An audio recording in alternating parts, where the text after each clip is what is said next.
say that my behavior's unacceptable, so condescending, unnecessarily critical. I have a tendency of getting very physical, so watch your step, cause if I do, you'll need a miracle. You train me dry, make me wonder why I'm even here. The double vision I was seeing is finally clear. You want to stay, but you know very well I want you gone. Not fit to fucking tread the ground that I'm walking on. When it gets cold outside and you've got nobody to love, you'll understand what I mean when I say there's nowhere we're gonna give up. Like a leader who cries in the face of a monster that lives in a dream. Yeah. Is there anyone out there? Cause it's getting harder and harder to breathe. And is there anyone out there? Cause it's getting harder and harder to breathe. What you were doing was screwing things up inside my head. You should know better, you never listen to what I said. Touching your pillow and writhing in the naked sweat, hoping somebody someday will do you like I did. When it gets cold outside and you've got nobody to love, you'll understand what I mean when I say there's nowhere we're gonna give up. Like a leader who cries in the face of a monster that lives in a dream. Yeah. Is there anyone out there? Cause it's getting harder and harder to breathe. And is there anyone out there? Cause it's getting harder and harder to breathe.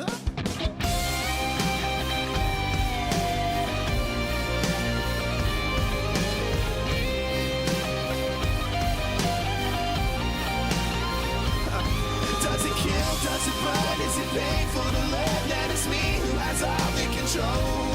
Does it thrill? Does it sting when you feel what I bring and you wish that you had me to hold?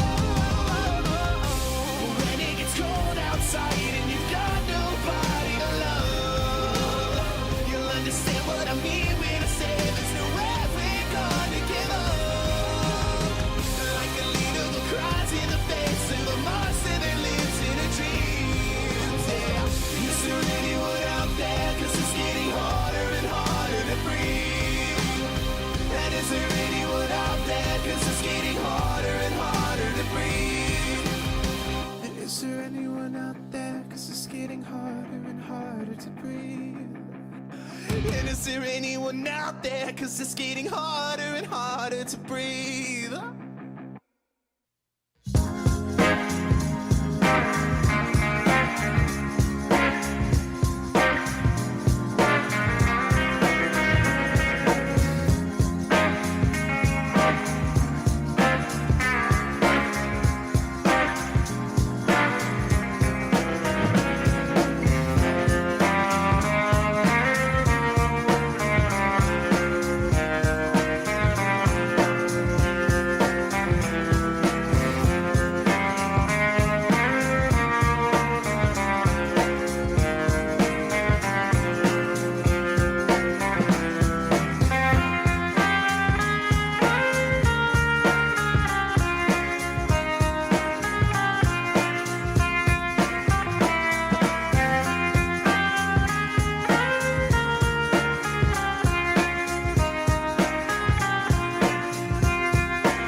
too much, it's in my head. So I'm shaking off the rust and you got no trust, it's in my head. So I'm shaking off the rust. I think I broke just a little bit. Walk through the fire, made it back again. Lord knows I tried everything I can. Now I'm shaking off the rust.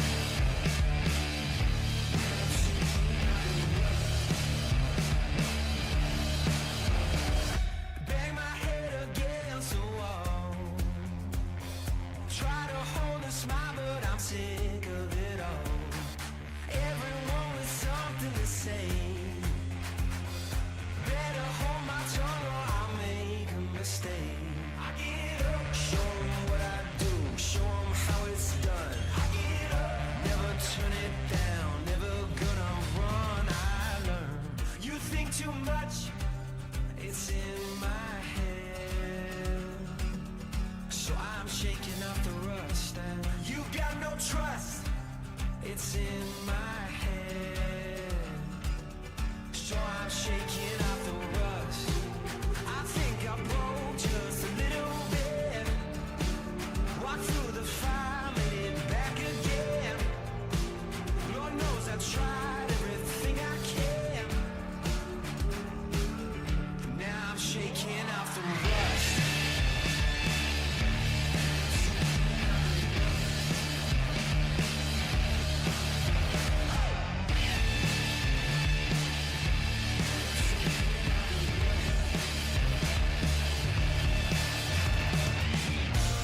You think too much, it's in my head. So I'm shaking off the rust. You got no trust, it's in my head. Now I'm shaking off the rust. I think I broke just a little bit. Walk through the fire, made it back again. Lord knows I tried everything I can. And I'm shaking off the rust. Yeah, I'm shaking off the rust.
It's time for Lincoln Potters Baseball.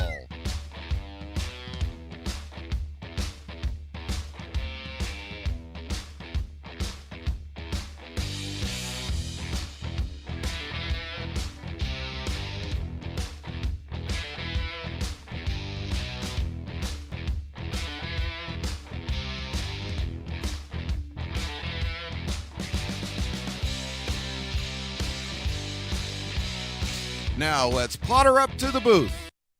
Hello and welcome to McBean Stadium in Lincoln, California for another exciting evening of Lincoln Potters baseball. My name is Mark the Phantom Lowe, and I am here with the man himself helping me out today. The man himself, as I just said, Stones McCoy is here, and tonight we bring you the first of a three-game series between your Potters and the California Tigers. Lincoln is leaving Pacific Empire League play for the weekend before starting a stretch next Tuesday of playing 13 league games in 20 days. The Tigers now, a team with a long tradition in Northern California based out of Redding. They have a roster filled with D1 and D2 standouts, so it'll be 3 nights that should toughen up the home team absolutely what they need. Lincoln coming off a big win last night, 12-4 over the West Coast Kings before a sellout holiday crowd. Manager Tyler Robertson wants to build that on that by sending Peter Caldera, the high school graduate, to the mound to try to make it 2 in a row.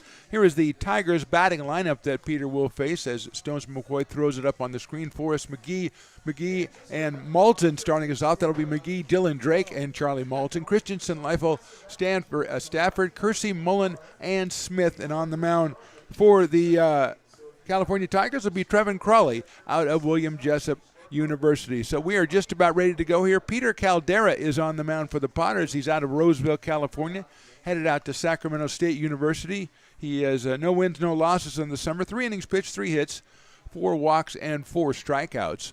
So he is taking the mound. He will face Joe McGee, Dylan Drake, and Charlie Malton, the first 3 hitters for the California Tigers, who we just learned from Jason the intern are playing their first game of the summer. So they threw them together, and they're out here to play the Potters 1, 2, 3, and also will be back on, I think, the 21st to play the Potters. That'll be 2 weeks from Sunday. So they will be playing the Potters 4 times in the next couple of weeks. And we'll start it off with Joe McGee, the center fielder out of St. Mary's College. Coming up here is it's a nice night out here for some baseball. Last night, the holiday sellout crowd, the big win for the Potters over the West Coast Kings to improve their league mark to 8-5 and trail the Prune Packers by 4.5. Here's the first pitch. It's hit out in the air to center field. Cole Eaton's going to go back a little bit, give some ground, and collect it in left center field for the first out. 1 pitch, 1 out, and that means let's try to look at the defensive alignment for your Lincoln Potters. We look at Brennan in left. That is Cole Eaton in center field. Jimenez in right. Freely at third. Gargett at short. Cade Parker at second. Will Lindberg's at first. Eli Small behind the plate. And Peter Caldera. See, Stones McCoy, what he's doing, he's come back after a long absence, and he's double putting people in there to try to throw me off. And it's not working. It's quite frankly not working. I'm way ahead of him. He's been out doing real work, and I've been here doing this. And so I'm way ahead of him as Drake takes inside. Inside again. Some disagreement in the booth already over where the first pitch was called a ball or a strike. Stones was trying to clean up his work that he did before the game, so he can't pay attention. That one is in there for a call strike, so it's 2-1 because he didn't make all that movement on the first pitch, so we know it was a ball. Charlie Malton to follow. Dylan Drake out of Sac City College. Breaking pitch is fouled off, so it's 2 balls and 2 strikes. That foul ball brought to you by Astro Air of Lincoln. Astro Air design where you feel the difference. 2-2 on Dylan Drake, just getting started here. Move back to start to deal with the heat. It's a lot more pleasant now. That's right down the middle, call strike 3. Caldera gets his first strikeout. It's of Dylan Drake, and Charlie Malton will be the hitter. Out of Diablo Valley College. In the Big 8 Conference, community college baseball, probably the best conference in Northern California, if not the state. And Charlie steps up here with 2 outs and nobody on in the top of the first inning.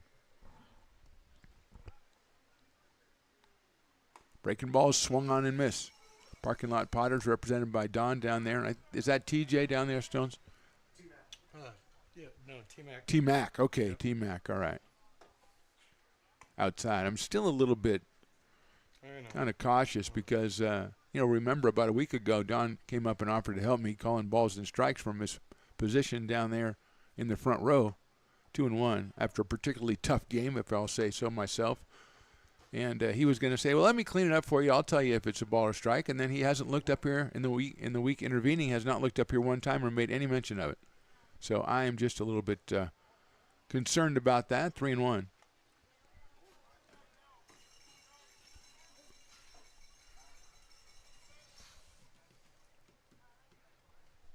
Right down the middle, 3-2.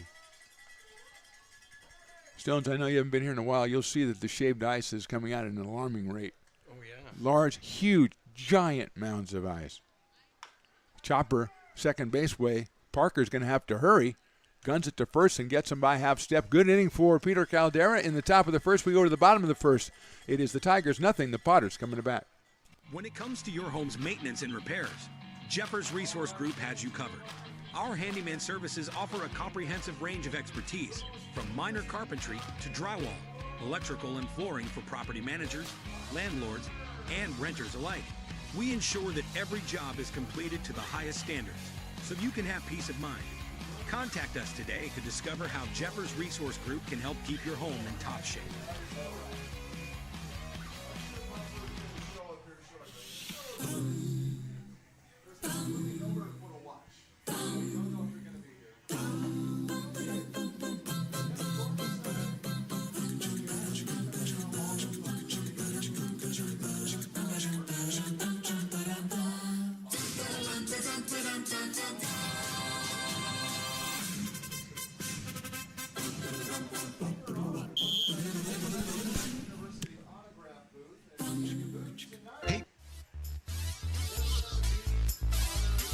Bottom of the first inning from McBean Stadium. Mark the Phantom Low along with Stones McCoy bringing you this one. Willie Preston, of course, doing the PA duties. Over on the intern side, we've got Carson, of course, but Nia is taking over on the point streak, taking over for Jason, who's, I think, down doing photographs again.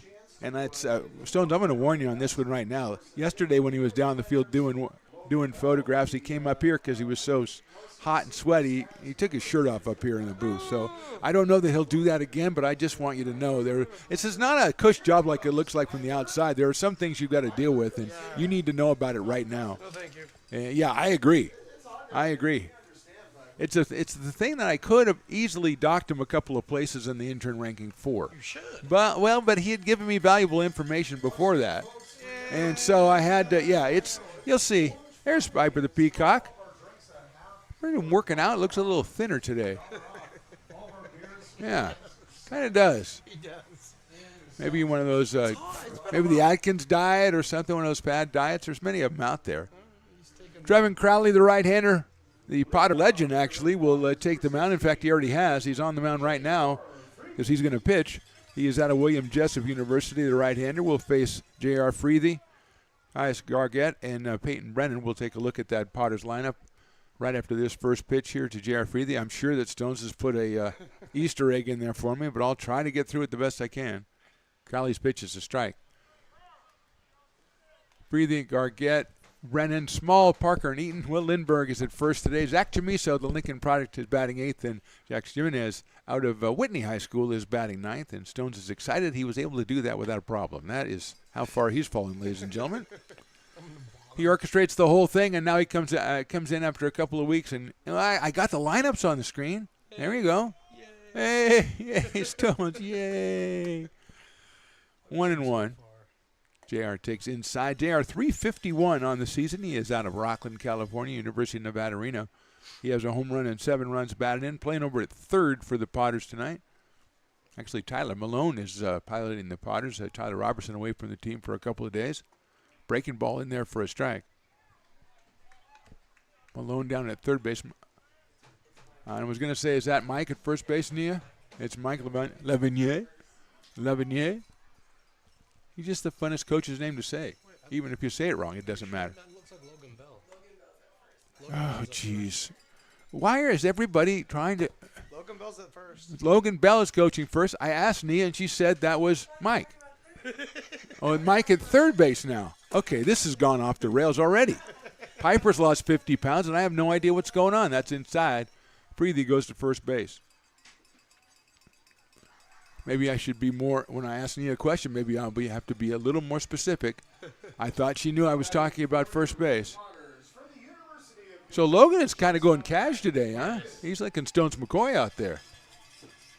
He's better. He pitched his one inning for the week yesterday, so he's probably going to take the rest of the weekend off. Here's Caius Gargett. He's been up twice. He's got 2 hits. Okay, he's doing pretty well. He scored 2 runs, and he's driven in 2 runs. So pretty impressive. Out of Anderson, Indiana. which is a good hometown, but unfortunately doesn't qualify. It's like an Olive Branch, Mississippi, or Rockwall, Texas, or a couple of other ones. There goes the runner. The pitch is outside. The throw is going to be on a hop, and sliding in safely is J.R. Freethy with the stolen base. Maybe we can look at that defensive alignment. Stones of the California Tigers behind the plate. Tyler Kersey, Mullen at third, Drake at short, Malton at second, Stafford at first, Christensen and Ryan McGee in center, and Christian Smith in left. And Stones, that's 2 in a row. Yes. You are on a roll. If you hadn't helped Ania make me look bad, you would be in my good graces right now. I'm never in your good graces. Showing bunt outside. I believe that is 3-0 now. I have 2-0. We all have 2-0. Okay, then I said, well, it's 2-0. I don't care anymore. You guys just do it. I'll just watch the guy with the huge shaved ice down there. Peyton Brennan on deck. Had another home run last night. That's fouled out of play. 2-1 on Kais. Had a great defensive play up the middle yesterday and fouled on the next batter by going into the hole and making a very long throw to first base and missing getting that runner by a half a step, so almost put 2 of them back to back in the shortstop spot. Left-handed hitter has Freethy at second base, just getting started, bottom of the first. Crowley misses outside. 3 balls and 1 strike. Lone cowbell in the wilderness. You can hear him very well. Hobby from Miranchito threw out the first pitch today. Did a tremendous job. Absolutely tremendous.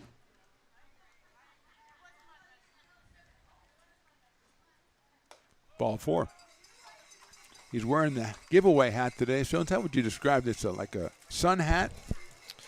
Yeah, it's a, first of all, it's a backpacking hat. So it's so small you can just put it in your backpack. So it folds up. But it folds up like your sunshade in your car. But it covers you pretty well, right? But it is. It's a pretty nice hat. Hobby was wearing that out on the mound, and Willie kept saying, okay, Hobby, first pitch. And Hobby would just stand there. Okay, you can throw it now. Okay. And I was like, he's soaking it in, man.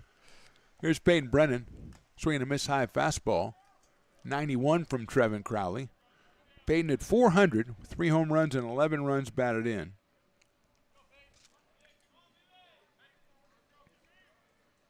Had one to left center field last night against the Kings. The Kings had closed from 9-0 to 9-3, and Brennan hit a 3-run homer to make it 12-3. There's a nice-looking breaking pitch. Catches the outside corner, 0-2 on Peyton.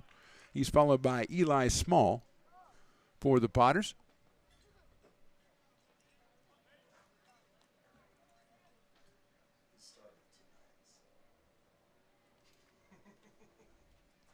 Oh and 2. There's a chopper out towards shortstop.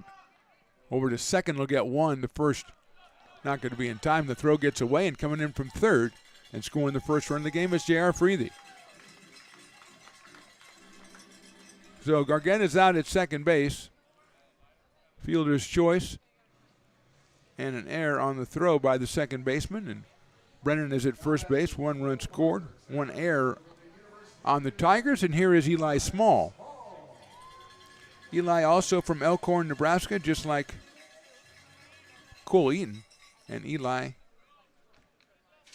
is hitting at 265 as Brennan has a nice lead over at first base.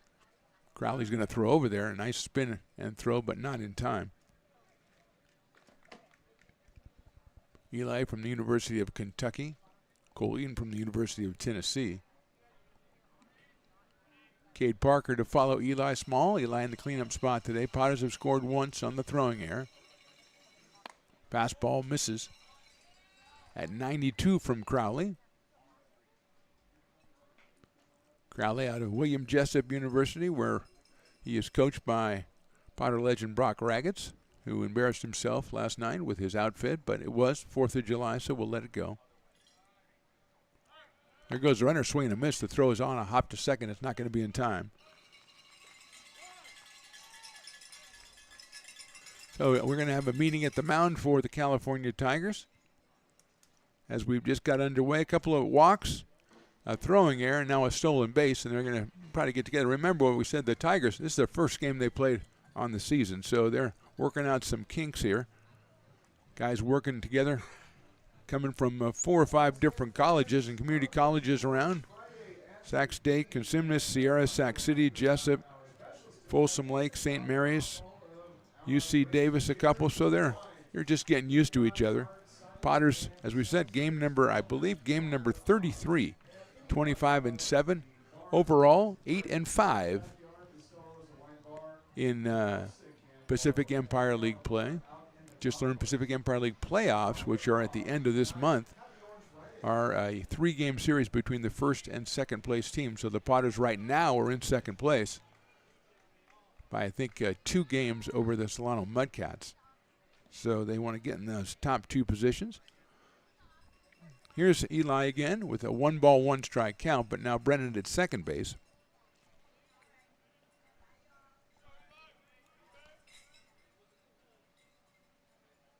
That's fouled off. Looked like Drake out at shortstop was thinking about coming in behind Peyton Brennan and getting the pickoff. But Crowley came to the plate. Small fouls it off, and it's 1-2 on Eli. 4 runs batted in and a .265 average as Nolan Thebe is on foul ball retrieval today.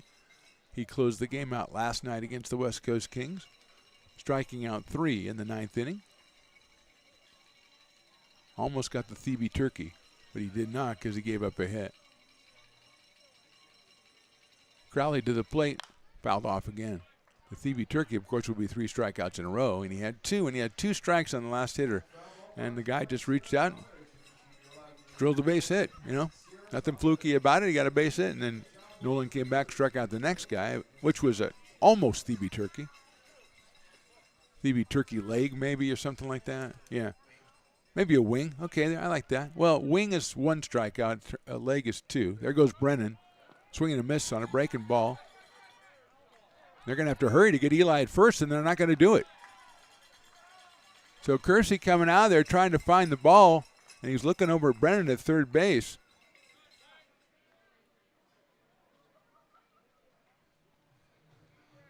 So Small runs down. He's at safe at first. No throw even attempted. So it's first and third. First strikeout for Crowley. So here's Cade Parker, who actually has the team lead in home runs, which I didn't realize. He got 1 on the road, so it is 5 home runs and 18 runs batted in to go with a .273 average for the second baseman out of Panama City Beach, Florida, and Georgia Southern University. Eli's going. There he goes. Pitches down low, and he will go into second with a head-first slide.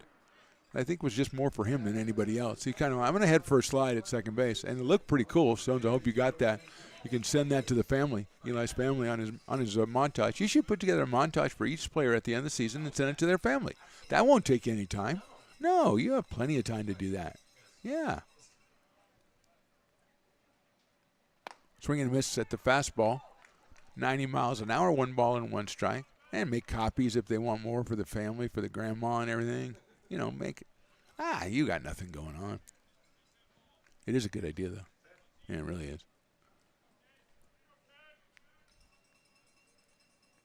Breaking ball is in there for a strike, 1-2. I keep saying we should rent ourselves out and do like Little League games and birthday parties and stuff with all your technology here.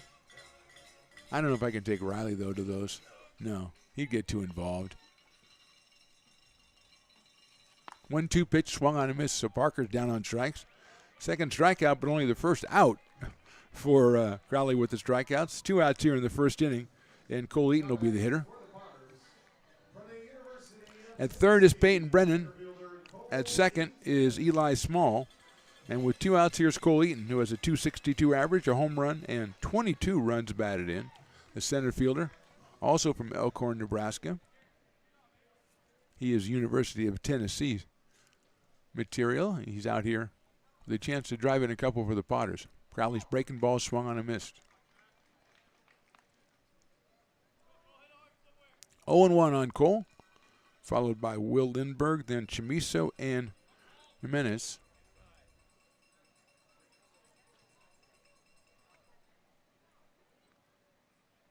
That's fouled out of play so quickly, 0-2.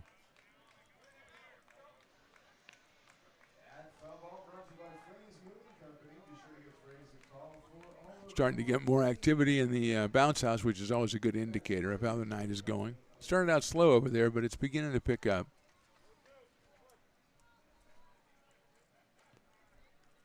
I can't have to keeping Riley in here. He always wants to go down there, go through it.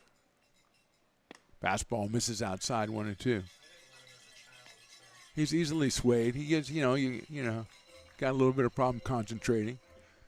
Then I just say fat cat, and he goes down and gets himself. Yeah, exactly. Well, I think he inherited that from you. That's not subliminal. It's just like blatant out there. Well, he does enjoy the Mi Ranchito as well. Breaking ball gets away, and here comes Brennan from third base, and he will score on a pass ball. Moving to third is Eli Small, a breaking ball that just got away from Kersey behind the plate. It'll be 2-2 now on Cole Eaton. Potters with 2 runs out, benefit of a hit, a couple of walks, a couple of errors, and a pass ball. 2-2 pitch. That's high. All three. I got a guy behind the screen and almost took it right in the chin. As he evidently figured that net was going to protect him. And then that said, that's 90 miles an hour. I'm going to give a little bit here, sir. 3 balls and 2 strikes.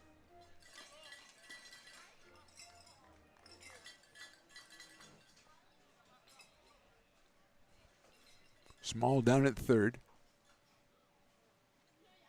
Fouled away. We'll do it again, 3-2 with Lindbergh waiting on deck.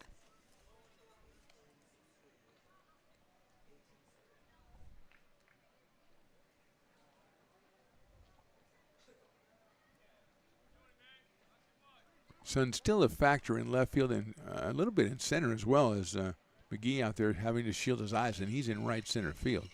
3-2 pitch. Popped up right side. Coming in the right fielder, going out the second baseman. It'll be Christensen who makes the catch in right field for the third out. Potter scored 2. We go to the top of the second. They're up 2-0. American River College is a top-tier community college sports program that provides student-athletes with the opportunity to thrive both athletically and academically. ARC Athletics is currently ranked 5th in the state and 2nd in Northern California.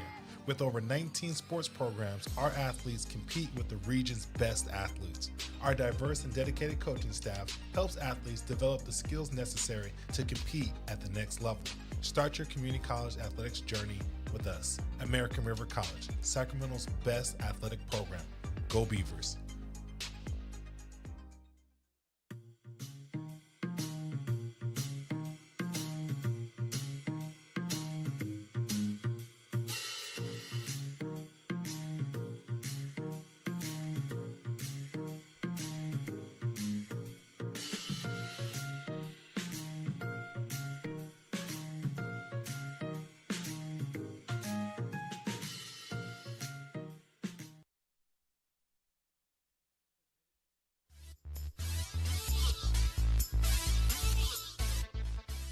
Top of the second inning, Potters on top 2-0. Peter Caldera back out on the mound. He went 1-2-3 in the top of the first. It'll be Chase Christensen, Nate Leffel, and Sean Stafford, the first 3 hitters for the Tigers. Potters and Tigers meeting up again tomorrow night, 7:35. It was originally a fireworks night. It will not be a fireworks night. And then that will be rescheduled for later in the season. And then on Sunday, also 7:35, first pitch. And next week, the Potters just at home twice, Tuesday and Thursday. Those are right now scheduled for 6:35. But keep your eye out for maybe moving those, as I think Tuesday is supposed to be 102 and Thursday 106. So that well might be pushed back, although it says 6:35. Is it 102? What does it feel like, Stones? It feels like 101, so we're in good shape. So right now it's 101, and it feels like 101. Oh, similar to the actual temperature. Well, thank you for explaining what 101 means. Thank you. Thank you, Mr. Phone. Hit sharply out to shortstop. Backhanded out there by Gargett. Throws it across the diamond on a hop. Does he get him? No, he doesn't. Safe at first for Christensen. He's going to get an infield single.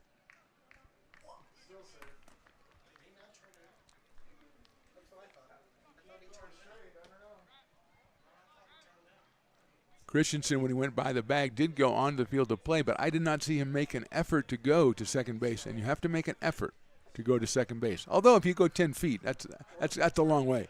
If you round the turn, there's going to be a coach going asking the umpire, but I'm not going to try to get the answer from Nia. Well, no, I mean, because in this situation, he's just going to have him ask, because I think the home plate umpire was watching him run down the line, and I think he did see him turn in. He did turn into second base. Now, I don't think he went, the requisite 10 feet that you said, but he did make that left-hand turn. I thought what happened was he tried to reach out to get the bag, and when he hit the bag, he kind of came up and kind of wandered out a little bit to the left.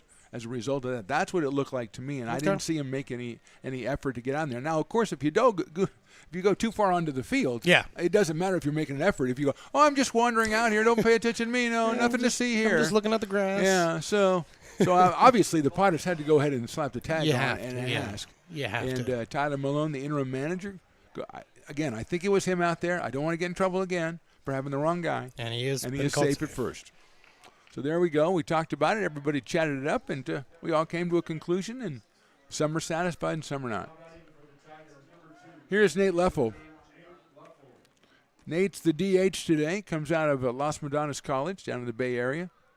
Left-handed hitter with Christensen at first base. Takes outside for a ball from Caldera. The recent high school graduate out of Roseville, California, headed to Sacramento State. Short lead at first. Pitch sails high and outside, 2-0.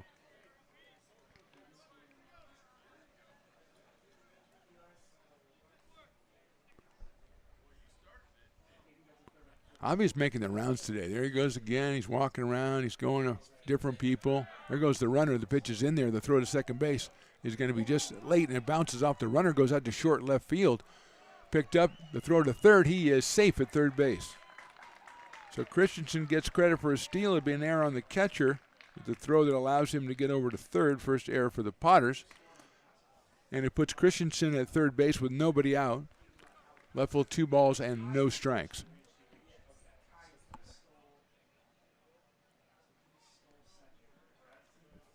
Sean Stafford will follow Nate for the Tigers. Fastball is inside, ball 4.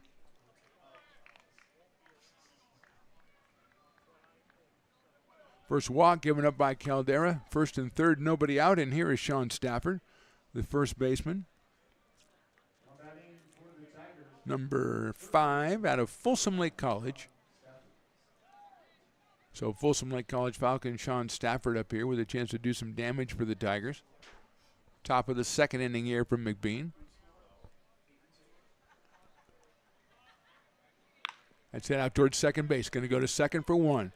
Gargett to first. That's a 4-6-3 double play. 2 outs.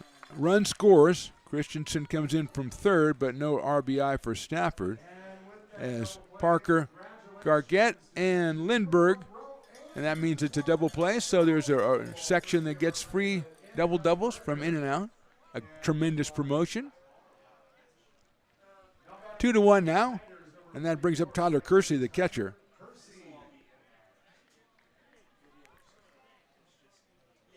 Kersey out of Sierra College takes the breaking ball outside. 1 ball and no strikes.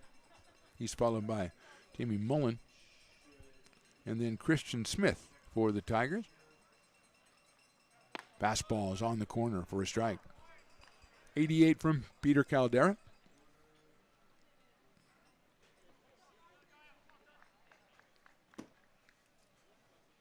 That's down low. 2-1. Nice crowd out here checking it out. It's kind of a holiday hangover.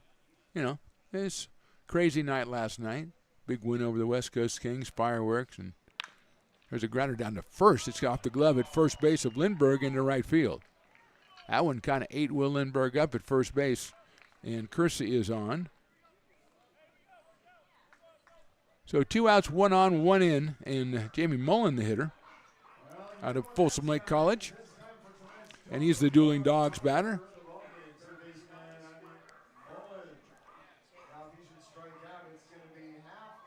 So the big third baseman steps in with 2 outs and Kersey on at first base. If he strikes out, half price on all Dueling Dogs products for the remainder of the inning, and it's 1/3 of the way there with that call strike.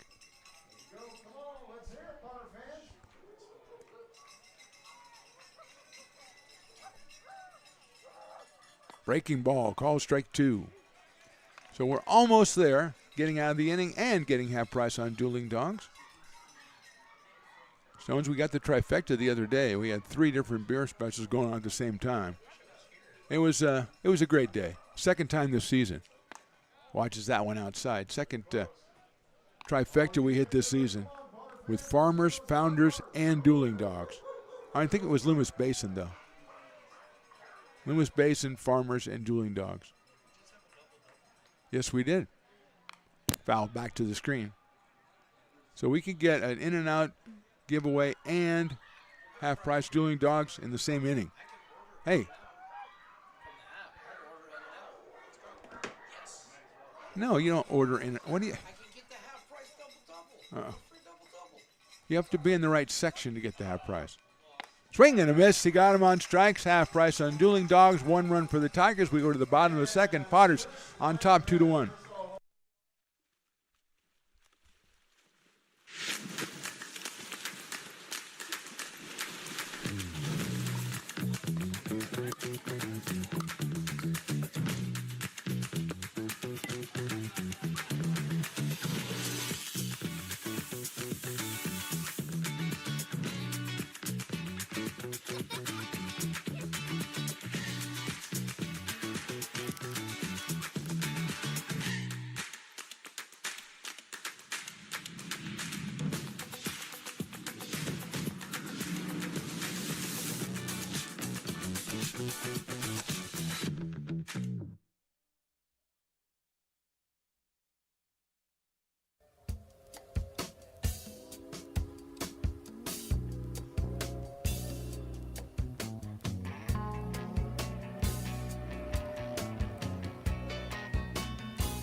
Folks, you come to the ballpark over 7 seasons as we have, Stones and I here at the Lincoln Potters, and you see something new mostly every day. And Stones, I need you to help me out with this because we saw something new just now. Yeah. We had about 4 or 5 contestants in the mascot race with Piper. He was out second base or something. As they approached first base, one of the contestants went down hard. Yeah, she did. And she was down hard, and one of the other contestants stopped to help her out. And then 2 of the other contestants saw that, and they came back over. And then one lone guy kind of kept running, and Piper came over, and the race basically almost didn't finish. And then one guy went, wait a minute, I could win something, and he ran away on one. I mean, so I'm not sure where I come out on this because I am too. I agree. I would have maybe stopped and turned around and gone run back to first base to assist. And yeah.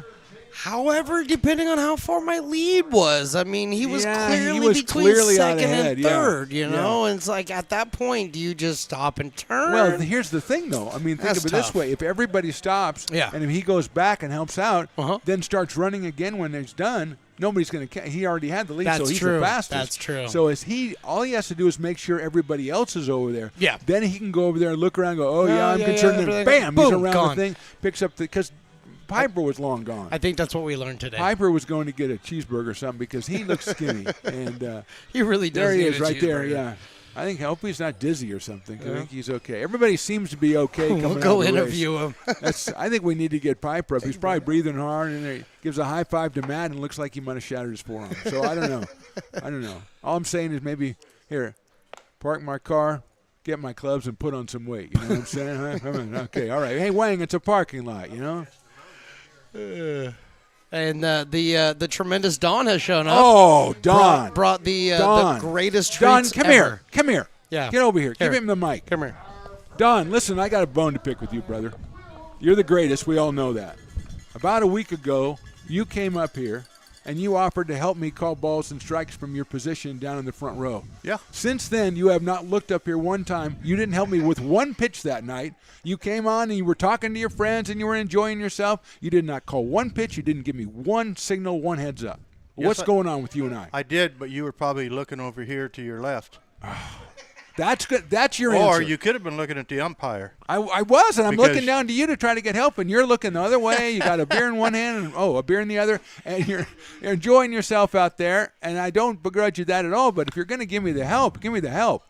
Lindbergh hits one out to left center field while we're chatting with Don. That'll get down and go over the fence for a ground rule double. Why didn't you call that? Why are you not doing that? I didn't want to cut you off. Yeah, I know you didn't because you're a very nice fellow. But I realized that you never had speed reading in school, so I had to give you just a little bit of time. You had to give Kind me of like that umpire when he calls a strike. Yeah, but you even gave me your pretend call that you were going to do if you were disagreeing or what you were going to let me know, and it was a violent movement with your right arm that would have knocked people over, and you Yes. didn't even do that. I looked for that, and I didn't see that. You know, it might have been too hot that night, or it could have been the alcohol. It was blurring my vision. Folks, that's Don, Parking Lot Potters, the best. One of the greatest Potter fans of all time, clearly on the Mount Rushmore. Pop up from Chamiso. It's going to go out to short left field. Smith will make the catch, had to stick with it, and Zach is out on a fly ball to left for 1 out. Well, that was truly inspiring. I knew he wouldn't take the blame. I knew he was going to probably deflect and push it back on me, and that's what he did. Although he did bring ice cream sandwiches, which are incredible. Get them from the Fat Cat down there, right there. Hand-rolled, I think, is the way you like them. I know that. I know they're a favorite of your buddy Chris. Chris loves hand-rolled as well. Oh, dipped, yeah, what you said. Sure, I'm sure that's the way they call it. Lindbergh at second. Here is Jax Jimenez. Hits a ground ball down to first base, handled over there by Stafford. He flips it to Crowley covering. Going to third is Lindbergh, but now 2 outs. And the leadoff hitter, J.R. Freethy, at the plate. Potters leading 2-1. We are in the bottom of the second inning from McBean Stadium in the day after the 4th of July holiday sellout game. Piper went on a cleanse or something for the 4th of July, I think, Stones, and came back 13 pounds lighter. Maybe he's just, maybe it's the outfit. Maybe it's one of those, sometimes stripes make you look thinner. You know, maybe that's what it is. Here's JR. He got a walk his first time up. Slices that one down the left field line, giving chase is Christian Smith. And he will not get there, and it will be a foul ball. Grassy Knoll was heavily populated last night, and it's got a couple of fans out there. But last night it was crazy down there. A couple of line drives, and they just threw a mass of flesh at the ball, and it stopped it, kind of like at a golf tournament. Yeah, they just threw it at one of the kids, and they just flung him out there. 0-1 to JR. 351 on the campaign for the third baseman out of Rockland, California. Crowley's delivery is lined down the left field line. That one might stay fair. Smith on the run, makes the dive, can't get there. It'll go to the fence, rounding first, heading for second. JR's thinking about 3. Smith comes up with the ball, and JR's going to have to go back. He's got himself an RBI double, and the Potters lead it 3-1. That's 8th RBI of the season for J.R. Freethy. He kind of tried the area out on the foul ball, said, I got a little bit further to the right, and he nailed it. So are you just going to make a spectacle of yourself, just laughing and yelling at people through the window and eat your ice cream bar? Hand-rolled? Here's Caius Gargett. He walked his first time up.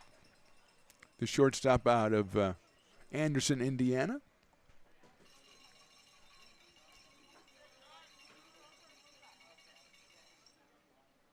High fastball from Crowley. 90 miles an hour, 1 ball and no strikes. Peyton Brennan to follow.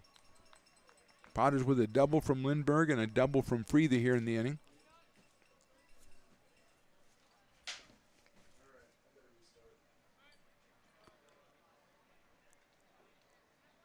(1-0) coming up.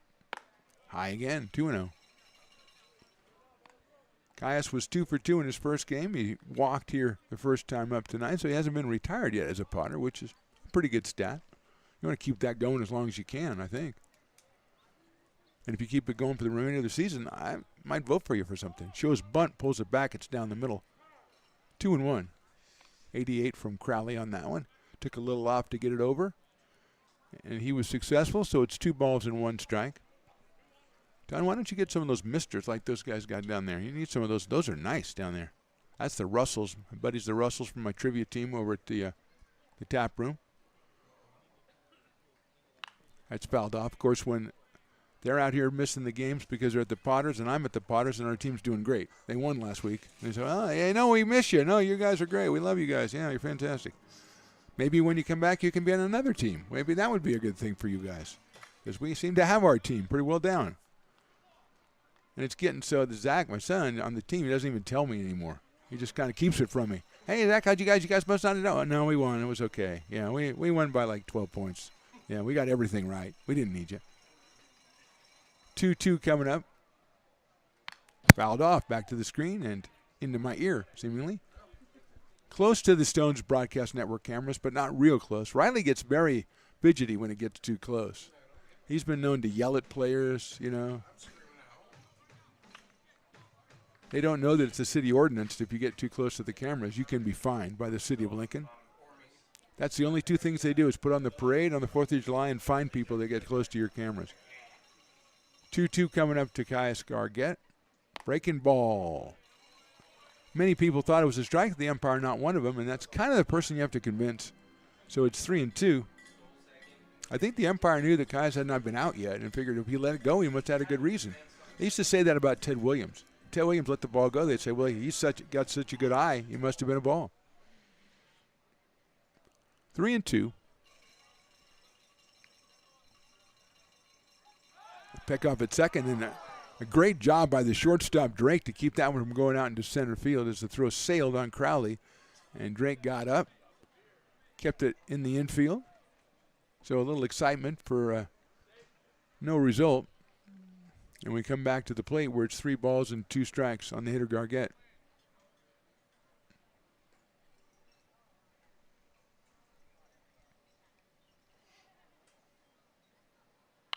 Fouled out of play. Stays at 3-2.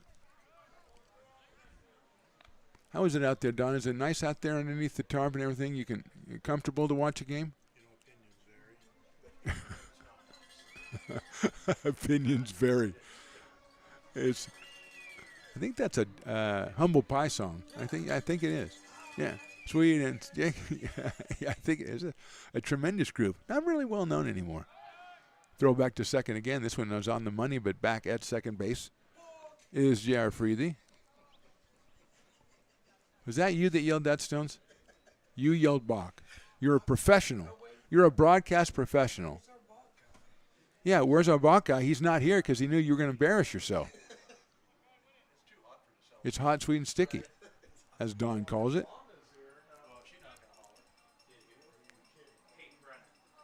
Ground ball out towards second base. Picked up by Malton. Over to first for the out. Potters score once in the second. We go to the third. They're up 3-1. This job is the Esplanade at Turkey Creek phases 4 and 5. Our scope of work for this project is full scope, so we've got all the underground, all the joint trench, and all the topside included with it. We're putting in sewer pipe, manholes. We're not doing services yet. We go through and do all the main line, and then we come back and do all the services after that. I would say this project right here, the one we're working on, is probably about a 2-month project. It's very costly to the developer, so beating the schedule is very important, more important than most projects. It's got a lot of groundwater, so we've got an extensive groundwater pump system in place. It's just cool to be a part of the built environment and know that for the next 100 years that people are going to use and enjoy what we've created here today.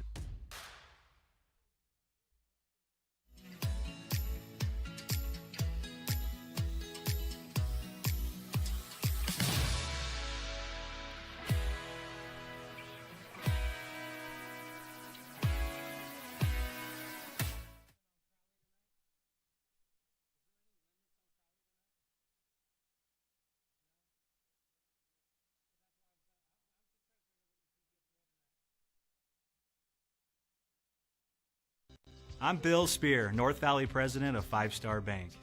In a time when business can feel so uncertain, we're here for you every step of the way. I know they have a lot of bells and whistles within their bank, but just the relationship piece here locally on the business side is huge for us. 5 Star treats us like we're number one. They're right there with suggestions, with help. So I have to bank with people that have our mission in mind. We're Five Star Bank.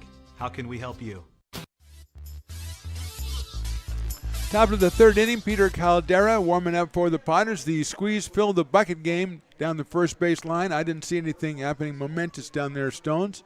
That's a tough game to get. It's a very difficult game because you got to come and get the sponge out of the bucket, go to another bucket, and you got a guy with a bucket on his head. There's a lot going on. I've seen it done well, but it's a lot going on. It's no spinning bat, I'll tell you that right now. Christian Smith's going to start us off here in the top of the third inning for the California Tigers. He'll be followed by the top hitter, Joe McGee and Dylan Drake. Caldera giving up 2 hits and 1 run so far. He has struck out 2. Smith out in left field. Takes a high fastball, 1-0.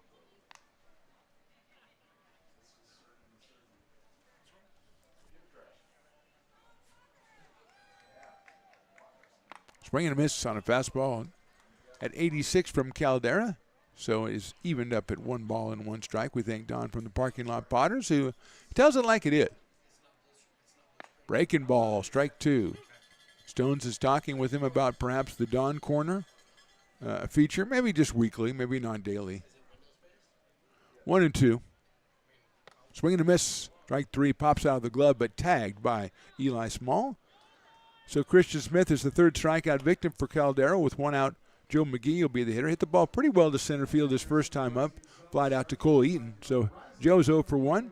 Comes to us from St. Mary's College. A left-handed hitter who throws right, and I'm always suspicious of those people. If you don't throw the same way as you bat, I gotta look at you a little side eye there. Swinging a foul ball. Maybe it's because I could never switch hit. Maybe that was it. It's probably just jealousy. 0-1 on McGee. Eli Small getting a new ball out to Peter Caldera and having a couple of words with him while he's out there. There's a cowbell down there. What's the name of T-Mac's dog? Do you know, Stones? We got to find that out. I would have asked Don, but I don't know. He wasn't answering any questions from me anyway. That's fouled away. 0-2 now on Joe McGee, playing center field for the Tigers in the first of a 3-game series against the hometown Lincoln Potters. Both games following Saturday and Sunday will both be 7:35 first pitch. Sails that one outside, 1-2.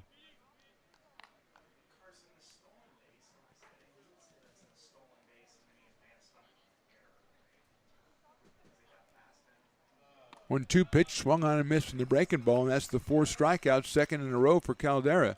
And with 2 outs here in the third, Dylan Drake, who struck out looking in the first inning, will be the hitter.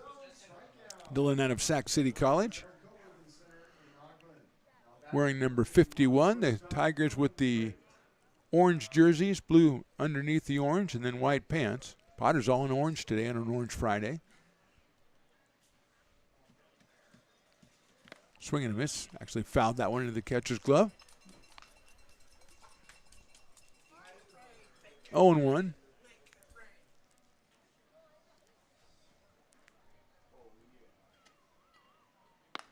Outside, 1-1. So you can't lean in front of me to wave at your friends in the front row. You can't. I know you've been gone for a while, but Riley would never think of doing that. Popped up left side, going out the shortstop, coming in the left fielder. That'll be Peyton Brennan for the catch, and a good inning for Peter Caldera. 1, 2, 3 in the third. We go to the bottom of the inning. The Potters on top, 3-1. Hi, Bill Evans, President of the Placer County Association of Realtors. We're in the store, our conference facilities, an amazing team helps keep together an amazing organization, and we thank them all. This organization can't do what it does and can't run the way it runs without the help of so many members volunteering their time. The success of the Placer County Association of Realtors is largely dependent on our active volunteer members to help our organization and industry. The work of our committees greatly impacts our ability to champion efforts across the board and giving back to the Placer County community wherever we can. Like all service organizations, I wanted to serve, and getting involved with the affiliate committee was the perfect way to do that. I love being able to serve my community with my business friends and other leaders and give back to those who are in need. The thing I love about the PCAR committees is they all work toward the same goal of bringing the community together to support those in need in our surrounding area. I instantly came to the meeting and had a wonderful time, felt like I was a part of something bigger, and it was just the start of my leadership journey.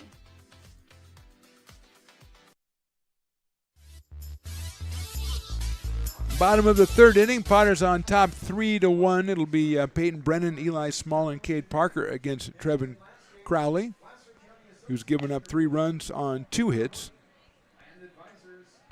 2 of those runs in the first inning, I don't think they're going to be earned, with a couple of errors in the inning for the Tigers. But the run in the second inning was earned with a couple of doubles.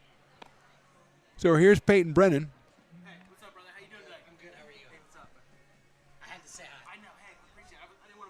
Stones is conducting his friendships again in front of me, so I know it's Logan's dad. I know that. I wonder if he's proud of his son for dressing casually and coaching first base. I don't know. You say, we want to make the trip out, but we want you not to play. We want you to coach base in your shorts, okay? Would that be cool? All right, great. Brennan, fielder's choice his first time up, later scored a run.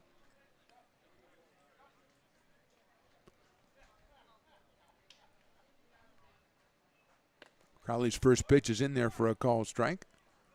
89 from Trev. Being watched by his pitching coach, Brock Raggets, out here. Brock dressed more appropriately today. Inside, 1-1. William Jessup going up to D2 this coming school season, so everybody excited and on their best behaviors, including our buddy Ryan Stevens.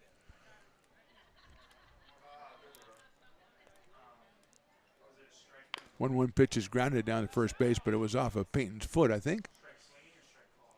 1 ball and 2 strikes. Ryan doesn't usually check in with us unless we do something wrong and then go, like 9 games ago you said a guy was hitting it to left field and it was actually right field.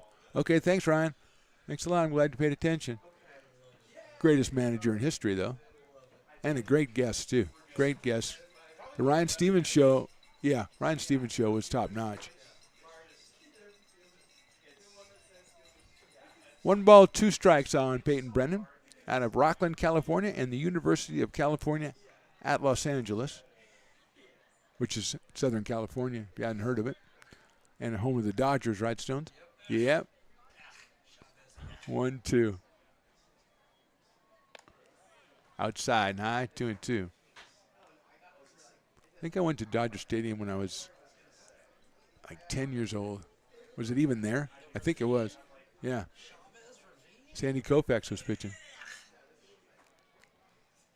Check swing inside for a ball. Now, my mind tells me it was Sandy Koufax against Bob Gibson, but I don't know that it really was, but I think it was. Yeah. Cardinals, Dodgers, Koufax, and Gibson. Well, yeah, but it was a long time ago, and I don't remember much of what happened. I saw Sandy Koufax pitch at Candlestick, too. Reaches out, fouls that one away, 3-2. He was my favorite baseball player.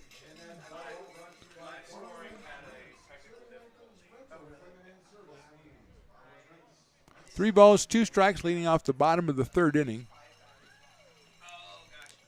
Kevin Crowley on the mound, the 3-2 pitch, misses outside, ball 4.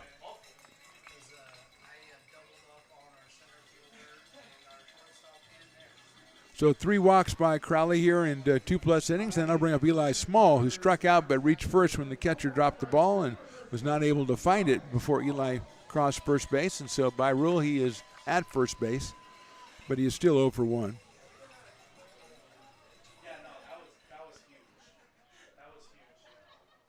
Brennan has a stolen base back in the first. Crowley's going to throw over on him. Ball gets out of the glove over there of Stafford, but it doesn't go anywhere. In case you're wondering about the wobble, is that a wobble, Stones, or a ball? What is that? A wobble, that the Piper wobble that Riley destroyed. Stones came in today with the glue. I don't know if it was Gorilla Glue or not. Drove over to first base. It was Gorilla Glue. And put it together. I don't know if that's exactly the way it looked. It's actually tremendous. And it kind of looks like he's giving you the shrug emoji now. Let's see how close it is, because we have an unopened one, which we just opened and cost us millions of dollars.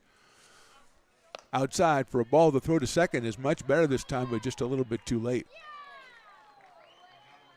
Wait, he called him out? Okay. Excellent throw by Kersey behind the plate, right on the money. I thought Brennan got in there before that, but he is out at second base. One out, and Small still the hitter. So, yeah, I mean, it looks perfectly the same, although Piper looks still a little sadder in the one that your son broke. He had a little tear in his eye, but good as new, really. Small takes high and inside. 2-0. See if I can see any difference. Yeah, there's a little bit of difference. Well, I mean, just in the demeanor of a wobble that hasn't had his arm ripped off, yeah. He's a little happier about life, approaches each day with a little more joy. 3-0 on Eli. Well, he's been through a lot. I mean, he just had his arm off, and he's put together by Gorilla Glue, and it looks fantastic. Yeah, I think you should, yeah. Then put him back out in the wild. Yeah, good idea. Swinging a foul at 3-0. 3 balls and 1 strike. Eli getting one he definitely thought he could do something with, but unable to, and it's 3 balls and 1 strike.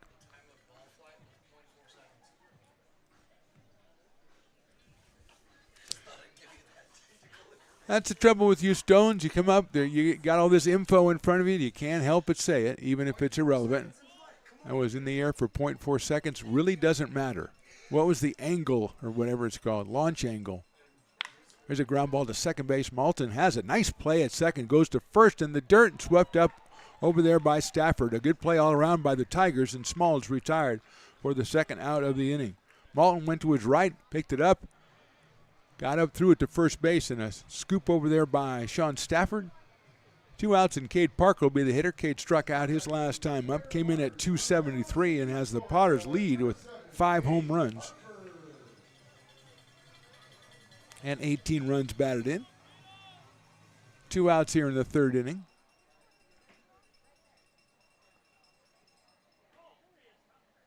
Crowley's pitch is down low, gets away. 1 ball and no strikes.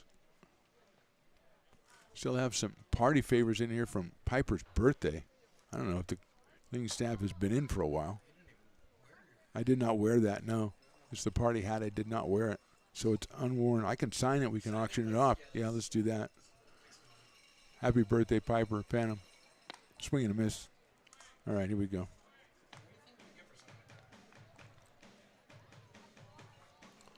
Well, if you sign it, we can bill it as Stones Broadcast Networks. Yeah, we could probably. Well, I'm sure we could. Somebody will, don't. We can't keep the money. Sliced out of play. We'll give it to the Friends of McBean for the, scoreboard reparations. Sure, yeah. But it's a Piper the Peacock signed party favor, signed by Phantom and Stones eventually if he gets around to it.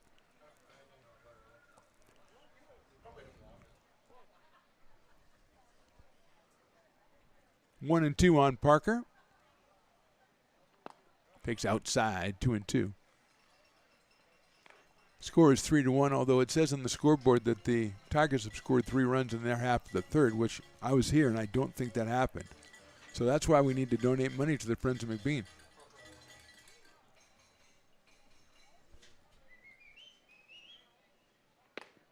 Call strike 3. Crowley gets his 3rd strikeout. We are through 3 and the Potters are on top 3-1.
Top of the fourth inning. I believe that's still Peter Caldera out on the mound. We have seen Parker Warner warming up in the bullpen for the Potters. Peter, so far, just 2 hits and 1 run. He has struck out 4 in the first 3 innings.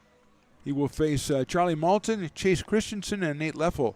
3, 4, and 5 for the California Tigers, who scored their only run in the second inning. Potters scored 2 in the first and 1 in the second. We sit at 3-1. Eli Small behind the plate sends it down to second base, and we are ready to go. Stones is going to sign the party favor. So a Piper the Peacock party favor from his birthday, unused. It was signed by me, but you just smeared my signature with your signature. Yes, you did. Yes, I know, and you just smeared it again by putting your finger on it. I'm not going to get top dollar if you don't stop doing that. Don't deface it. High fastball for a ball 1-0. Charlie Malton grounded to second his first time up. A big chopper that Cade Parker made a nice play on, getting him by a step over at first base. Breaking ball outside, follow that one all the way into the mitt. It is ball 2.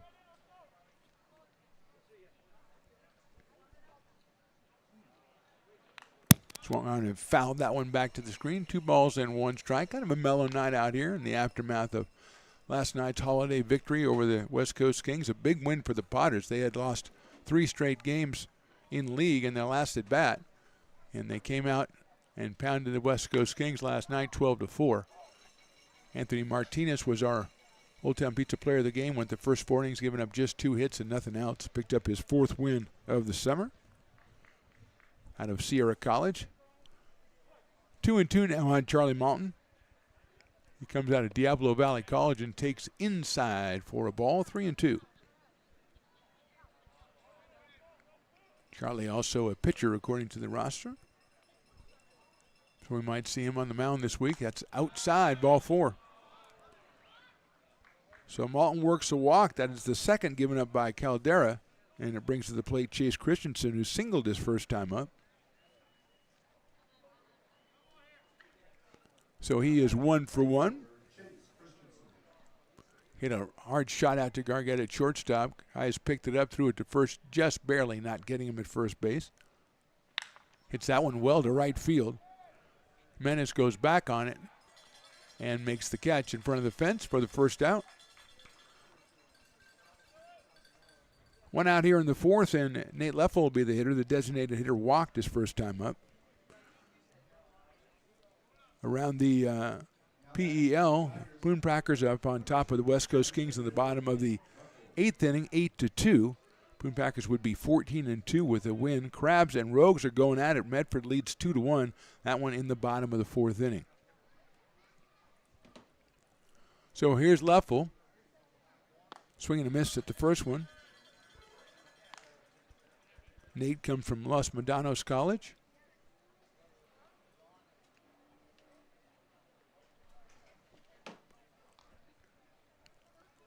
Takes that one, and it's outside.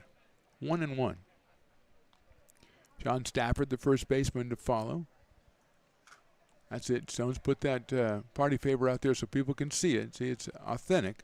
Smear and everything. That'll start. We'll start the bidding. Start the bidding at $5, shall we? Yeah.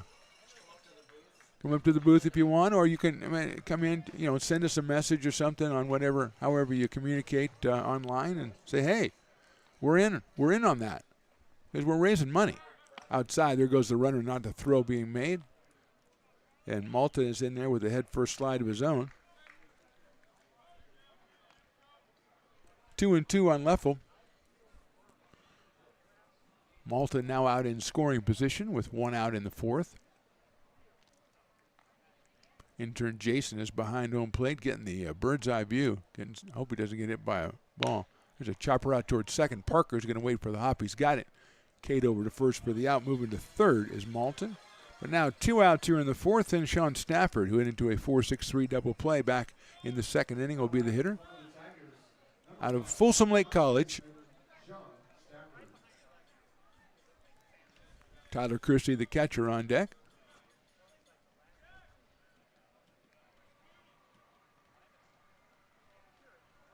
Caldera's working from the windup. That one's in there for a strike. 87 from Peter Caldera, the right-hander out of Roseville, California. Activity in the Potter's pen. Inside. No activity for the Tigers. Talking to Brock Raggets about Crowley. He says he can probably go 4 or 5 innings in this one if they want him to. It's a 3-game series. You don't want to use all your pitchers the first game. That's outside. And again, the Tigers have not played a game before tonight, so everybody's starting on the same place for the Tigers. 2 balls, 1 strike on Sean Stafford. Lifted out toward left field. Brennan on the run. He's making the catch for the 3rd out. So a walk doesn't hurt the Potters. We go to the bottom of the 4th. Lincoln leads at 3-1.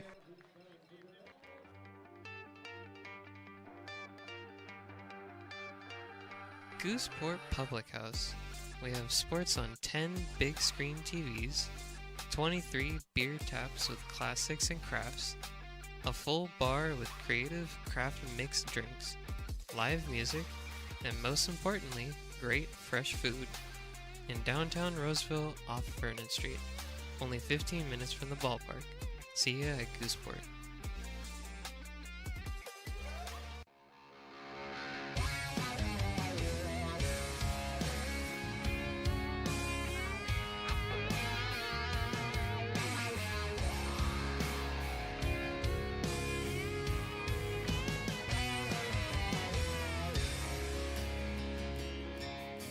Old man knocked on my front door with my teenage boy and a couple more from up the road. He had them by the collar, said he Bottom of the 4th inning, Trevin Crowley out on the mound for the California Tigers. He'll face Cole Eaton, Will Lindbergh, and Zach Chamiso for the Potters. 6, 7, and 8. Potters with 2 in the first, 1 in the second. Tigers with 1 in their half of the second. That's our scoring as we go to the bottom of the 4th. And there's a QR code right there on there if you want to help and donate to the Friends of McBean, who are trying to get a new scoreboard, kind of like Stones and I are trying to do out here at McBean Stadium. It is the next step, I think, Stones, you'll agree. I mean, they've done improvements all over the place here at McBean, and I think that's the next thing with dugouts and all this area and all that area, and I think scoreboard's the next place. Absolutely. I mean, all the things that they did just to get us ready for this year and all the improvements they've made is tremendous, but the scoreboard has got to be next. So that QR code's on your screen, folks. If you feel froggy, $1 will take. We'll take it all. We'll take anything. You know? We'll even put up the Piper Party favor. We will. Signed by Stones and myself. I'll give it to you for free. First $5 donation gets it. There it we'll is. do it that way. We can do it. We don't care. We'll do anything. Ball down to second base from Kersey. We're ready to go here in the bottom of the 4th. We're just a charitable bunch of guys right here. That's what we do. Stone shows up after who knows how long, and all of a sudden we're giving stuff away, trying to raise money. Crazy. Cole Eaton, the hitter, fly to right field back in the first inning. Cole came in at 262 with a home run and 22 runs batted in out of Elkhorn, Nebraska, and the University of Tennessee against Crowley. High fastball. There is activity in the Tigers' pen. Maybe Crowley, this might be the last inning. He's probably going to finish it up above 50 pitches, I would think. Inside with that fastball, 2-0. He's been up to as high as 91. And that one was at 87. The right-hander out of William Jessup University. Sharply hit to the left of third, into left field for a base hit. Nice dive by Mullen, but he could not make the play, and Cole has himself a base hit. It's the 3rd hit for the Potters off of Trevin Crowley, and it'll bring up Will Lindbergh, who has one of the previous 2, a double back in the second inning. He later scored on a double from J.R. Freethy.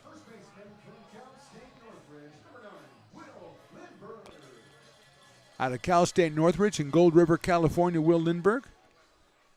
He had the misfortune of being at the plate when we talked with Don of Parking Lot Potters earlier, so he kind of got lost in the shuffle on that one, but he spanked one into left center field for a 2-bagger.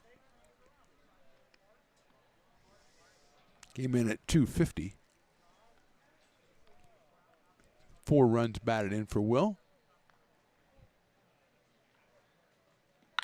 There's a line drive to left field. That's going to get down for another base hit. Lindbergh is 2 for 2. Stopping at second base is Eaton. Potters have 2 hits here in the inning. Nobody out, and Zach Chamiso, the Lincoln product, at the plate.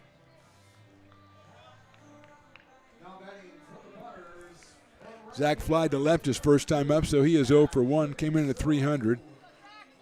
No home runs, 3 runs batted in limited duty for the Lincoln High product, and also out of Sierra College as well.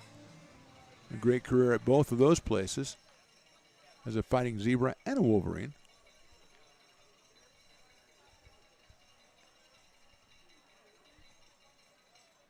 That gets a sharp grounder to second base. Bobbled, picked up, going to have to go to first for the out. Malton had a thought of going to second, maybe turn another double play, but couldn't handle it cleanly. And Chamiso is out 4-3, moves the runners up. They're in second and third with 1 out, and Jax Jimenez will be the hitter. Jack's grounded out to first base.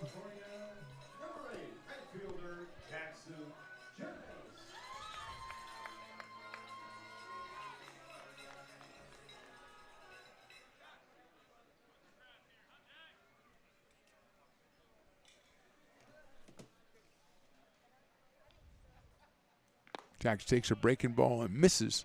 1-0. 1 ball, no strikes on Jimenez, batting the number 9 spot, so J.R. Freedy will follow Jax.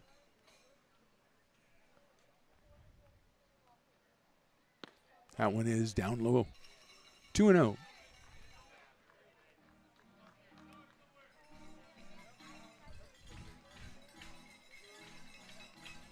Two balls, no strikes. In at the corners, the Tigers. Jimenez swings and misses. Fouls it off, actually, so it's 2 balls and 1 strike. Jack's out of Whitney High School and going to the University of Oregon. Was the SACB Player of the Year here in the metro area, which is a tremendous honor after a fantastic career at Whitney. And left-handed, playing right field tonight for the Potters. He's played infield, he's played outfield. It's kind of a Potters philosophy. Play as many positions as you can. Breaking ball right in there for a strike, 2-2. Back in the days, the old Charles Middleton taking him from third base, and Ryan Stevens put him out in left field. And ever since then, guys have been moving back and forth, in and out. Going to show your coach in college that you can play more than one spot, more than a couple spots. Foul going to get away, and coming in to score will be Eaton. Looks like it might be a pass ball on that one. Going to third is Lindbergh. So the Potters put another run up on the board. And it's 4-1. 3 full count on Jimenez.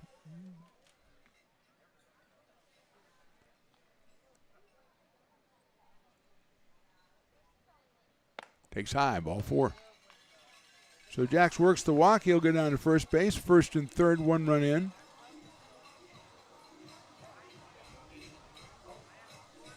And we're going to have a meeting at the mound, and that may be it, as the coach is going to wave all the other guys off. Because we didn't have a warm-up, but we do have somebody loosening up in the bullpen trying to get a number. But it doesn't look like he's going out with the give me the ball kind of approach. So maybe not loosened up quite yet in the bullpen. Again, we mentioned it's the first game for the Tigers, so they don't want to rush anybody. Crowley looks strong just with the base on balls right there.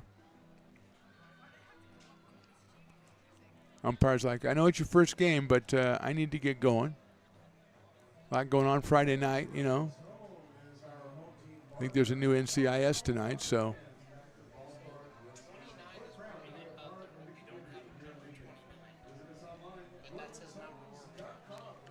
So here's the top of the order, J.R. Freethy, who's walked and doubled. Picked up an RBI back in the second inning. That is his 8th of the summer.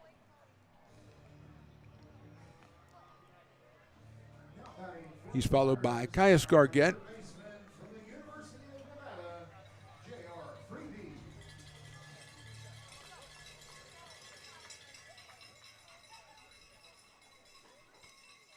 I would say Jimenez is more than a threat to go. I'd say he's almost a certainty to go. eventually. They're going to go over to first base. Crowley thinking along the same lines.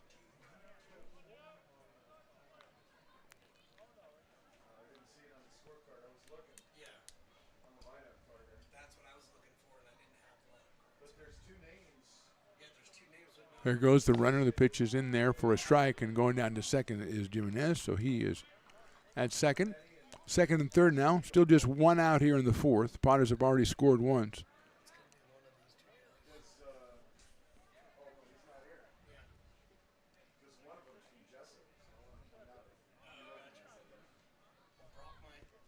Oh and 1. Outside, 1-1. Tomorrow, 7:35. Sunday, 7:35. Tomorrow, no fireworks. That'll be rescheduled. I know we were supposed to have the medieval fighting guys tomorrow. I don't know if that's been rescheduled. I hope it has for their sake, but you know something? I kind of hope it hasn't. Fouled off. I kind of hope they move the game back up to 6:35. Oh, no, those guys are maniacs. Now, were you here, Stones, the last time they were here this year? When they were doing we had people through. That's how Nia, I think, got up higher in the rankings because she had to go help pick up the stuff off the field from the combatants. No, and she shouldn't have to. Breaking ball misses outside. 2-2. She should not have to ever think about that night again. But those guys are, when they start, I've seen them do the kung fu kicks and stuff. That's okay when they go all matrix. But headbutts, just throwing everything down and going headbutts, that's fouled away by JR. So I don't know that if they're going to be here tomorrow or not. Again, I'm assuming they will because they're nuts. So we think it's Mason Azevedo in the bullpen for the California Tigers out of Jessup University. Wearing number 29. Popped up on the infield. Drake calling it short. Now the third baseman's going to make the play, and he does it. Dropped by Mullen at third base. It's the third error of the game for the Tigers. Loads the bases with one out and brings up Caius Gargett.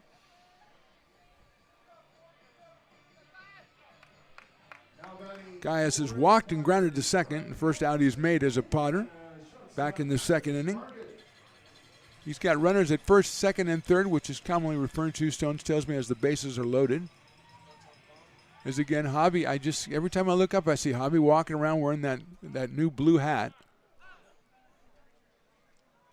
And now we're going to have a meeting at the mound again. And I think they're going to call for Azevedo here. And we'll step away as we're going to have a pitching change for the Tigers in the bottom of the fourth, and the Potters on top 4-1. Being a laborer means everything. It was what took care of me when I was growing up. It's what takes care of me now. Because of President Biden and the money he's put into infrastructure, the need for our workforce to expand is out of this world. When our members are able to go to work on these big projects that are funded by Biden's economic investments, it means continued growth in their wages, in their pensions, in their health benefits. It means they're going to be able to take care of their families.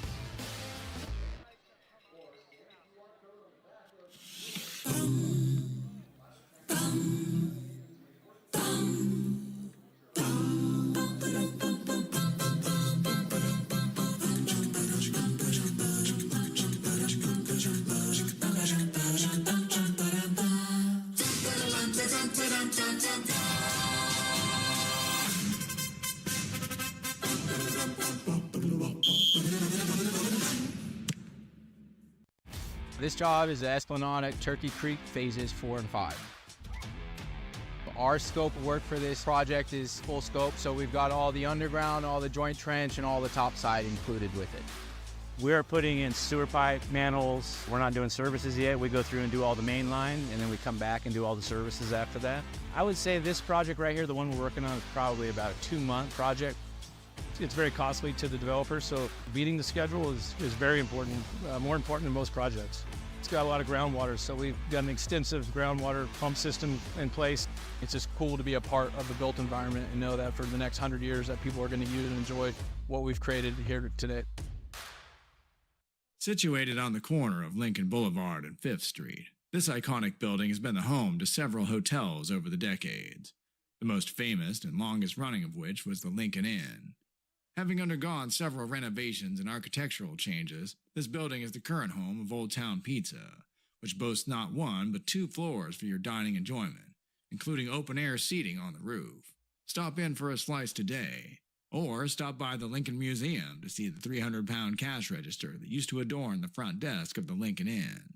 For more great history, visit the Lincoln Area Archives Museum and, by appointment only, take their free walking tour of historic downtown Lincoln. Or you can just walk around on your own. Kai Scarget's the hitter. Mason Azevedo, the new pitcher out of Jessup University. The right-hander will face Mr. Gargett with the bases loaded.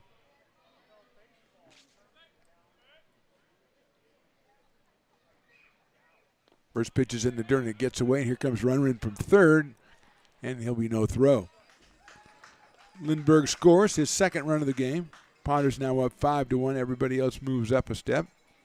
So it's second and third on the wild pitch.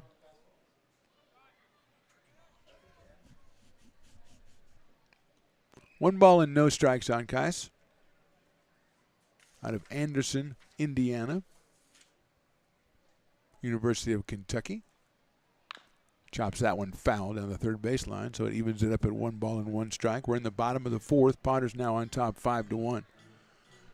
Potter's with just 4 hits in the game.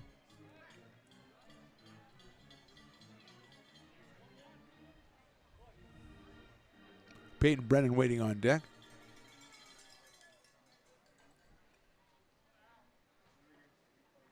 That's chopped out. Third base is going to cut off. He's going to go to first base as the runner from third scoring. Jimenez was too far down the line, and Mullen decided, hey, I'm going to go to first base, which is probably the right move to make. Freely goes to third. Or gets out 5-3, picks up an RBI, his third. Potters score again. They lead at 6-1, and here's Peyton Brennan, who has hit into a fielder's choice and got a base on balls.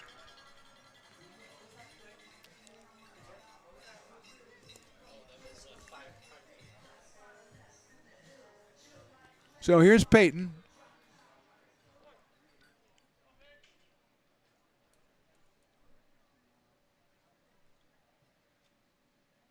It's a sharp grounder out to second. Moulton gets in front of it, takes his time, over to first for the out.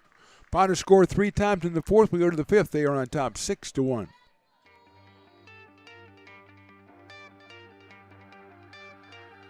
Gooseport Public House.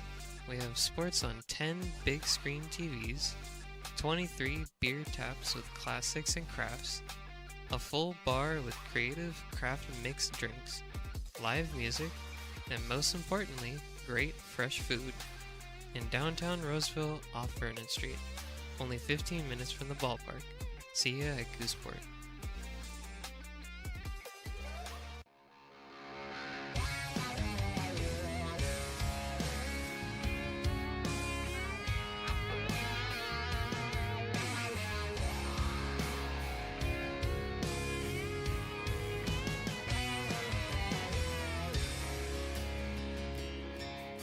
Old man knocked on my front door with my teenage boy and a couple more from up the road. He had 'em by the collar, said he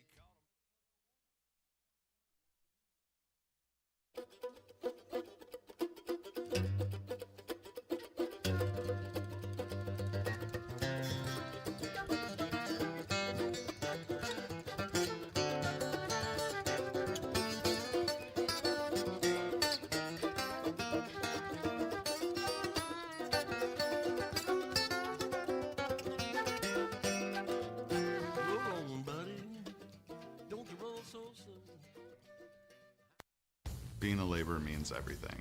It was what took care of me when I was growing up. It's what takes care of me now. Because of President Biden and the money he's put into infrastructure, the need for our workforce to expand is out of this world. When our members are able to go to work on these big projects that are funded by Biden's economic investments, it means continued growth in their wages, in their pensions, in their health benefits. It means they're going to be able to take care of their families. Astro Air Design Incorporated, where you feel the difference. We are a locally owned and operated heating, air conditioning, and custom sheet metal company committed to the highest quality of craftsmanship at a competitive price.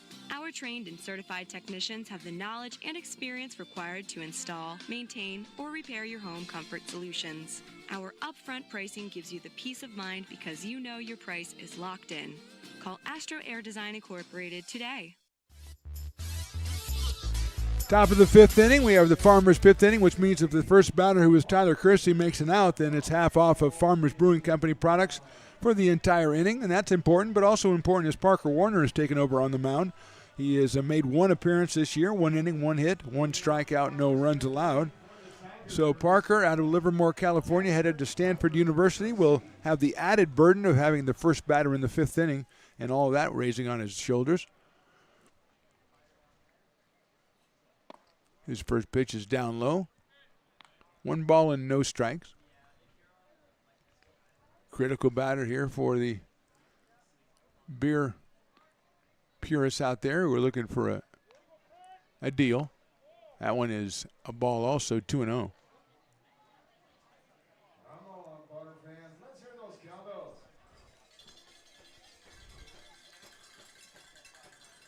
Eli Small walking out with the umpire to talk to Parker Warner. And now we're going to have a representative from the Potters meet them out there. Stones, you always know what's going on in these, intricate meetings. What do you think's going on out there? We threw 2 pitches and now they're chatting already. Yeah, and it's the umpire that's leading the chat, and so I'm not exactly certain if the umpire picked up on something or the catcher said something to the umpire, but the umpire led that chat. It very well could have been that last landing. When he came down, when Parker came down, he kind of landed a little bit awkward on that front foot, and he was tapping that foot out. So maybe that's kind of just what they were talking about. Or he could have not agreed with the strike and ball call, and maybe the catcher said something to the umpire, and they said, well, let's discuss this right now. I think yours is a little bit more probably possible. That sliced down the first base line, handled down there by Lindbergh, and there we go. Half off of Farmers for the remainder of the inning, which is long because it's the leadoff guy, so there's a lot of inning. Half off Farmers. Okay, let's go, everybody. I know it's a day after a holiday, but it's half off. Let's go. All right, not bad, respectable. Brings up Jaime Mullen.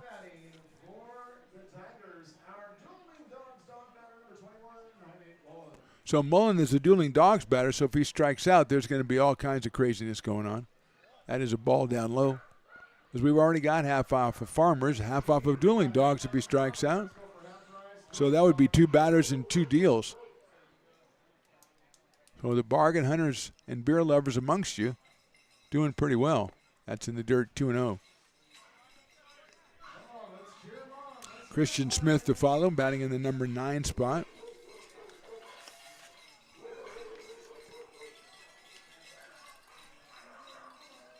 Micah Marquez loosening up for the Potters. And Tanner Bradley pops that one up out of play, so it's 2 balls and 1 strike.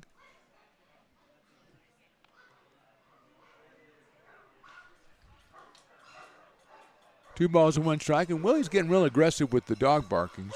And then Stones has to see again. Riley would never do that. He would never do the dog bark himself. Your dog bark was pretty good. Better than some of them. Outside, ball 3. You better pull something out now because it's 3 balls and 1 strike. Oh, jeez. That was, no. It sounded like a submarine or something. Well, at least you're going through different breeds. I like that. 3-1 pitch is chopped down the third base line. That is a fair ball. That's going to be a real tough play by Freethy, and it's not in time at first base. So Mullen gets himself an infield single. 3rd hit for the Tigers today, and it'll bring up Christian Smith, who struck out in the 3rd inning, so he is 0 for 1.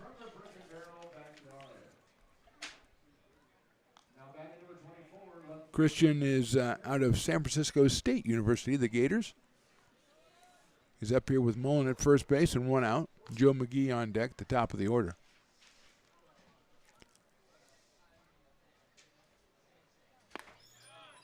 On the corner for a strike, Freely, not much of a chance on that one. Had to wait for it to come down. I was hoping it would go foul. It didn't. Anthony Perez and Landon Whites are doing the dizzy bat race. 0-1. And is also in the corner 0-2. Jason, the intern, just brought us information that the Dizzy Bat Race is going to be a star-studded affair today as Potter legends Landon Weiss and Anthony Perez will be taking part. I got Weiss in that one, Stones. I think the big guy Perez, I don't know. He's going to be all over the place, that guy. I don't know. I know that. I'm not saying, I'm just saying I think Landon will handle it a little bit better. That's all. Okay. I'll bet you. Oh, yeah. See, I thought so.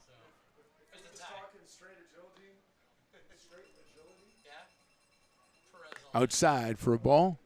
2-2. I feel like the lone wolf on this one. It's a Perez. Is Willie with me?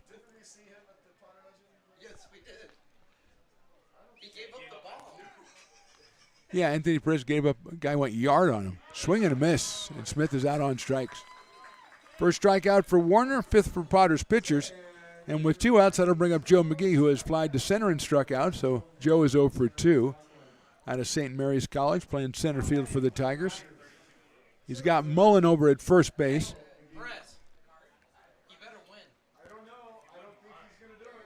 I don't know. I still think it's Weiss. Where's the line?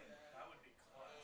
Is there one in particular that the line is Perez big since there's first base? Short lead at first base by Mullen. And misses somewhere, so it's 1 ball and no strikes.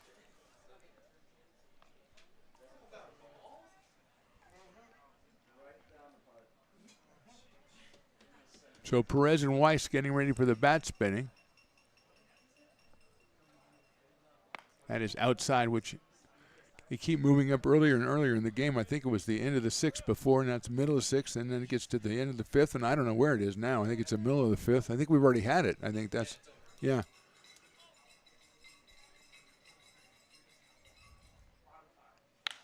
That's lined into left field. That's a base hit for McGee.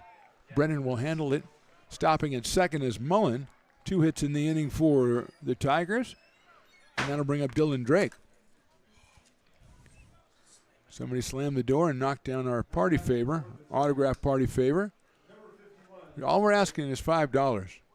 We have a meeting at the mound, talk to Warner a little bit with 2 outs and Dylan Drake coming to the plate. Stones, is there anything we can do to maybe...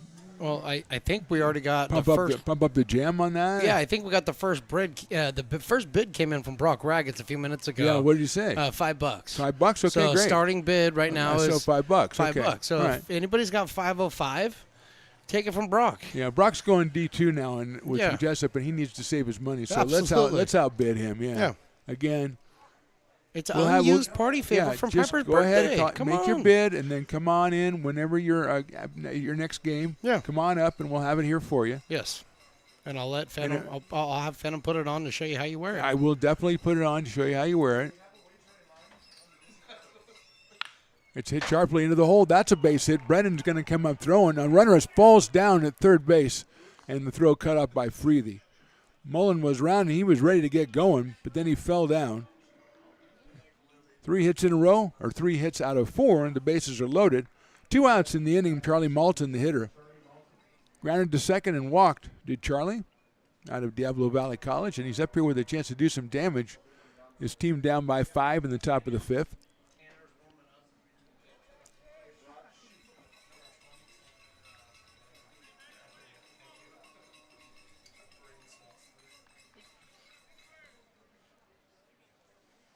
Warner's first pitch is slammed in front of the dugout for the Potters down the first base line and scattered a few people, but I don't think anybody was seriously injured over there. 0-1.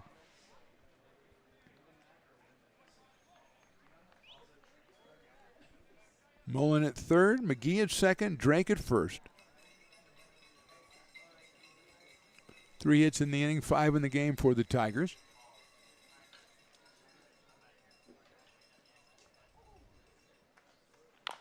That's a chopper's going to be a tough play for Freethy. He's got it, goes to first, and the ball gets away. He goes down the line. One run's already scored. Here comes the second one. Going around to third is Drake. He'll stay there, and going to second. Granted, second is Moulton. He'll get credit for a base hit and an RBI. Mullen scored, and McGee scored. Drake is at third. There'll be an error on the throw. Second error for the Potters. 2 runs in. It makes it 6-3.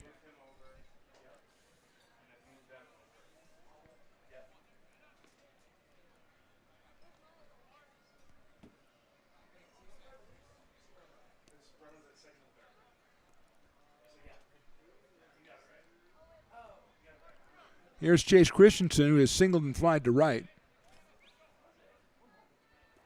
Colin Houston warming up from Folsom Lake College for the California Tigers. So a big chopper, not much can happen there. He tried to throw it across his body to first base. There's another big chopper. That's going to be a tough play at shortstop. But the batter fell down. Now the ball gets by the shortstop. Runner at second's going to come in. 2-run score on the infield single. And just like that, it's 6-5 for the Potters. Drake scored. Moulton scores. Christensen with the single. He got credit for 1 run batted in. Actually gets credit for 2 because it was infield single. He fell down. The ball got past the shortstop.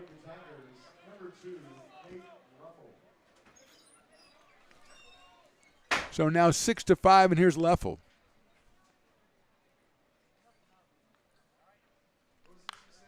That's fouled out of play. 0-1.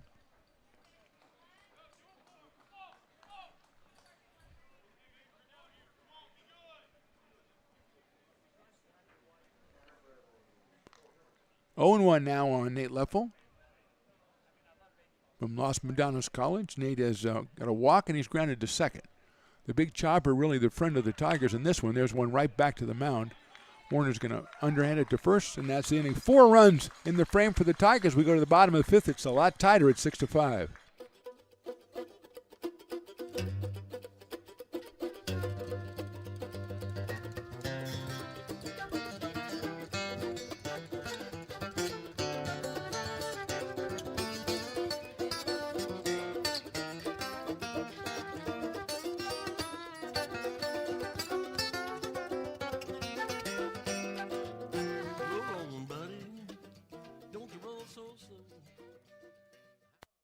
Being a laborer means everything. It was what took care of me when I was growing up. It's what takes care of me now. Because of President Biden and the money he's put into infrastructure, the need for our workforce to expand is out of this world.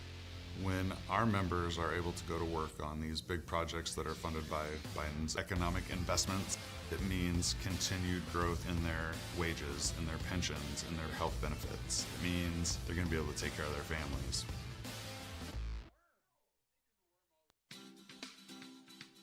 Astro Air Design Incorporated, where you feel the difference. We are a locally owned and operated heating, air conditioning, and custom sheet metal company committed to the highest quality of craftsmanship at a competitive price. Our trained and certified technicians have the knowledge and experience required to install, maintain, or repair your home comfort solutions. Our upfront pricing gives you the peace of mind because you know your price is locked in. Call Astro Air Design Incorporated today. Here in Michigan, we do more than just survive the winter. We thrive during it. You simply can't keep us away from what we love most: great times and amazing beer. The snow transforms the landscape and lays the path for adventures yet to be had. Trails ready to be explored, and freshly groomed hills ready for the first run of the day. And later, as the sun descends, it's time to unwind with great conversation and even better friends. Experience a taste of Michigan winter with Founders Brewing Company, born and brewed in Michigan.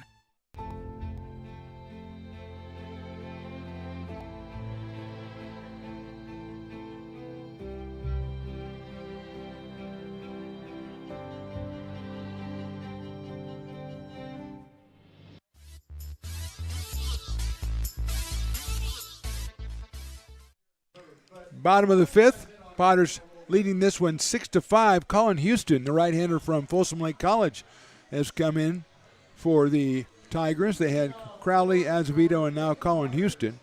Eli Small will lead us off. He was struck out and grounded to second. followed by Cade Parker and Cole Eaton for the Potters. Houston's first pitch is outside for a ball at 89 miles an hour. Potters with 2 in the first, 1 in the second, and 3 in the fourth. Tigers coming up with 1 in the second and then a big 4 spot in the top of the fifth. Outside again, 2-0. Anthony Perez going down to get ready for his bat spinning against Landon Weiss. I've got Weiss at plus 140. Plus 110 for Perez. Okay, I don't understand how that works anyway.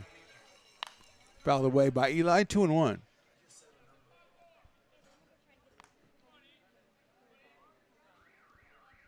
I don't think anybody, the money's coming in on both sides. I don't think anybody really has an idea because there's different physical attributes, but how are they going to pertain to the bat spinning? I don't know. Down to the dirt, ball 3. 3-1. Oh, yeah, it's true. But that's been a while. He hasn't done that in a while. Ball 4, and Eli will take a base on balls. Cade Parker struck out twice, so he is 0 for 2 in this one.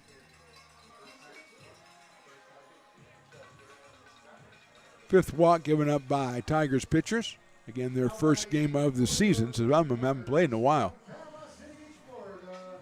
So here's Cade Parker, 5 home runs on the season for the right-handed hitter. Out at second base for the Potters tonight. Cole Eaton to follow. Shows bunt, bunts it right back. It's a beautiful bunt. Houston's going to pick it up. He's got to hurry, and throws it, and it gets by the first baseman. Coming all the way around to third is Small. They're going to send him to the plate. No throw, and Small scores. So another error for the Tigers, their 4th. Parker will get credit for a sacrifice.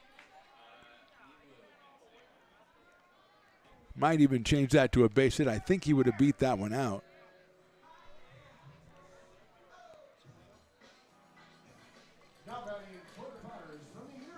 So Parker ends up at, they're going to send, looks like they're sending Eli Small back to third base. So Parker at second, Eli at third, as the ball must have gone out of play. So that's why they have that meeting at the beginning of the game with the umpires and everybody at the plate and stuff. I thought they were just talking about stuff, but they talk about ground rules. And Small will be at third base, and Cole Eaton the batter. Cole is flied to right and singled. He has 22 runs batted in, has a chance for a couple of more as the Potters try to answer the 4 the Tigers put on the board in the top of the inning. And Cole hits it right down to third. They're going to get the runner at third and run down. Run him all the way. The tag is made. He is safe at the plate. Held on to it too long, did Mullen, and by the time he popped it to the catcher, Eli Small was in there to score the run. It's a fielder's choice for Cole Eaton. Parker ends up at third base. Third baseman thought he could run him down, and Eli just kept going. And by the time Mullen decided, hey, I better flip it to the catcher, it was a little bit too high. And Eli in under the tag for the Potters' 7th run. Prune Packers took care of the Kings tonight, 9-2. In the top of the 6th, it's Rogues 4 and Crabs 1. Showing bunt. There goes their runner, a delayed steal, and down to second base goes Eaton. As Lindbergh showed bunt and pulled it back, Will is 2 for 2 today. He doubled and scored in the second and then singled and scored in the 4th.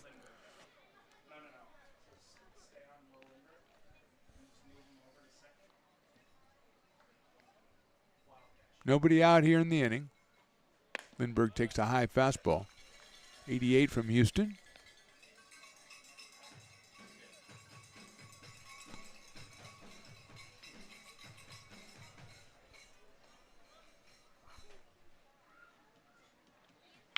Hits that one up in the air. Shallow left center field. Tag is made.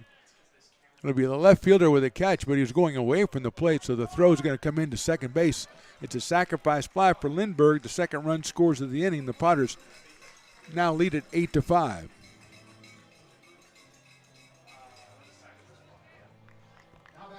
Staying at second base was Cole Eaton.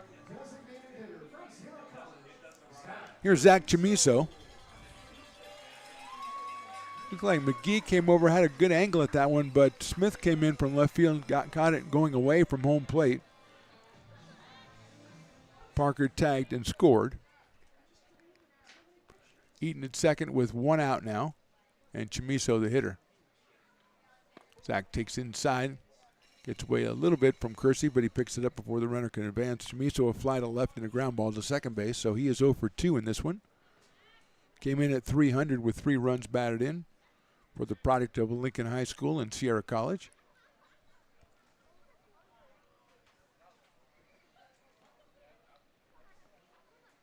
Pops that one up. Left field. Smith moving over. Makes the catch. Gets it into second base.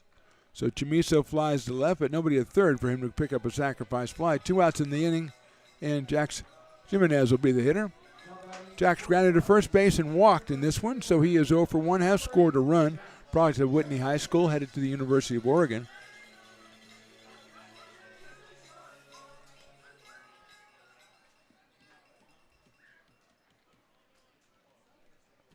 Left-handed hitter, playing right field for the Potters today. Checks his swing on a high fastball, takes it for a ball, 1-0. Jax came in at 200, 0 for 1 tonight with a run scored.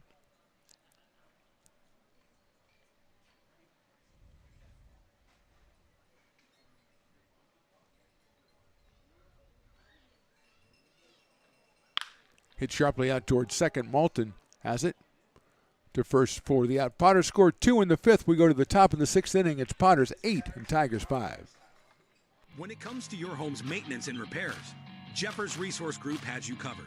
Our handyman services offer a comprehensive range of expertise, from minor carpentry to drywall, electrical and flooring for property managers, landlords, and renters alike. We ensure that every job is completed to the highest standards, so you can have peace of mind. Contact us today to discover how Jeffers Resource Group can help keep your home in top shape.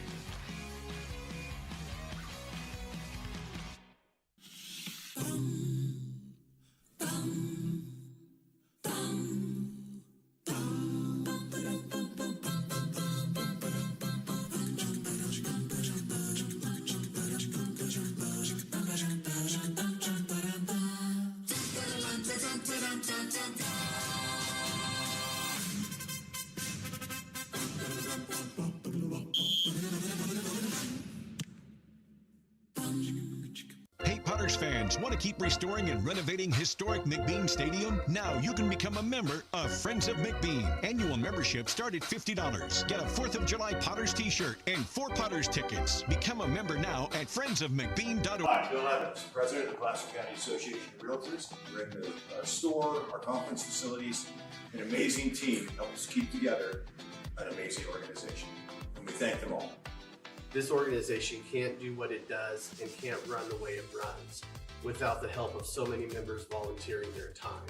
The success of the Placer County Association of Realtors is largely dependent on our active volunteer members to help our organization and industry. The work of our committees greatly impacts our ability to champion efforts across the board and giving back to the Placer County community wherever we can. Like all service organizations, I wanted to serve. And getting involved with the affiliate committee was the perfect way to do that. I love being able to serve my community with my business friends and other leaders and give back to those who are in need. Top of the 6th inning, Potters on top 8-5. Tanner Bradley's our new pitcher. 1 appearance on the season, an inning in the 3rd, 3 hits, 1 walk, and 2 strikeouts. No earned runs for Bradley. His fastball is outside. Tanner headed to Oregon, University of Oregon. As Sean Stafford, who was grounded into a double play and flying to left, takes a fastball outside. I don't want to see Brock Raggets out there. No. Yeah, that's a good one. Bat spinner relays. Brock and Perez against Stones and Landon. Yeah. 3-0.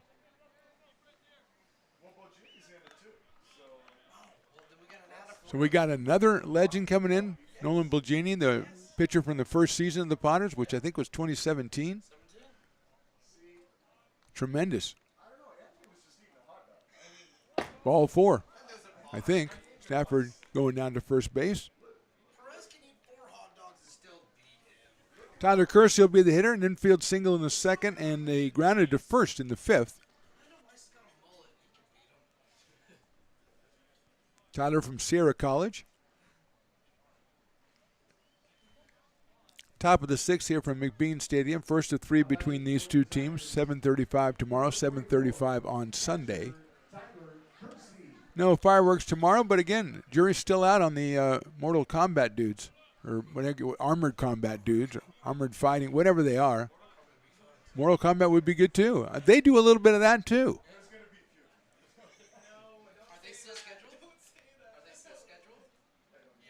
That's high, bounces off the glove, going to second base is Stafford. There were fluids of some kind out on the field last time, and it was not even close to this warm. But I still think that those guys are crazy. I mean, they're obviously crazy. So they're going to go, yeah, we're there. They want to move it up to 4:30. Just a special Armored Combat group pre-game. That's the tailgate party you want to be at when those guys are hanging out. I love it. 1 ball and no strikes on Kersey. Fastball is in there for a strike at 91 from Tanner Bradley. Caldera started, went the first 4 innings, then Peyton Warner. And now Tanner Bradley. Rudy Rodriguez on deck to hit for the Tigers, for Mullen.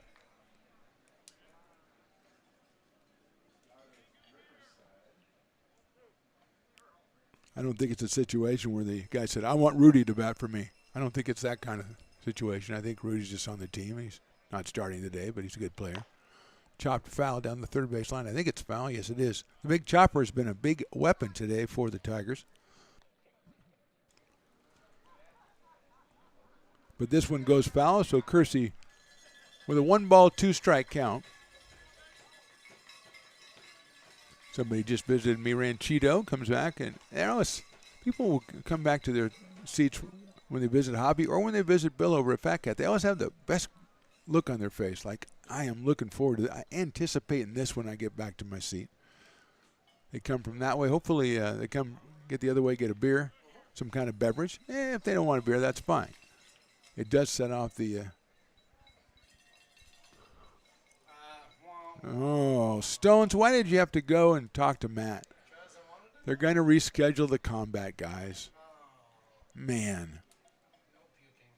Look out, there goes the run of the balls over the top of the batter, off the catcher's glove. It's a wild pitch going to third is Stafford. It's 2 balls and 2 strikes now on Tyler Kersey. I want you to text Matt back and say, are you sure we think you should go through with it? Yes, you should. Why not?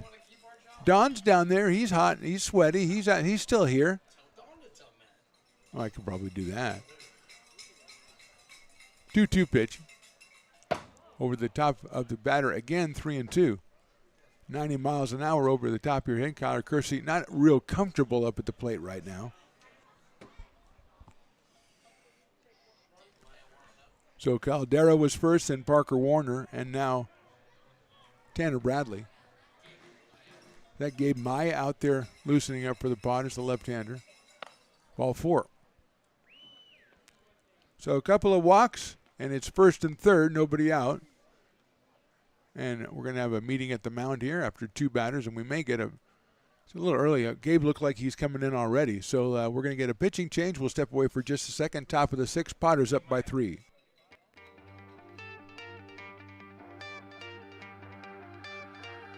Gooseport Public House. We have sports on 10 big screen TVs, 23 beer taps. Being a laborer means everything.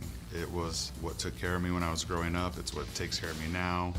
Because of President Biden and the money he's put into infrastructure, the need for our workforce to expand is out of this world. When our members are able to go to work on these big projects that are funded by Biden's economic investments, it means continued growth in their wages, in their pensions, in their health benefits. It means they're going to be able to take care of their families.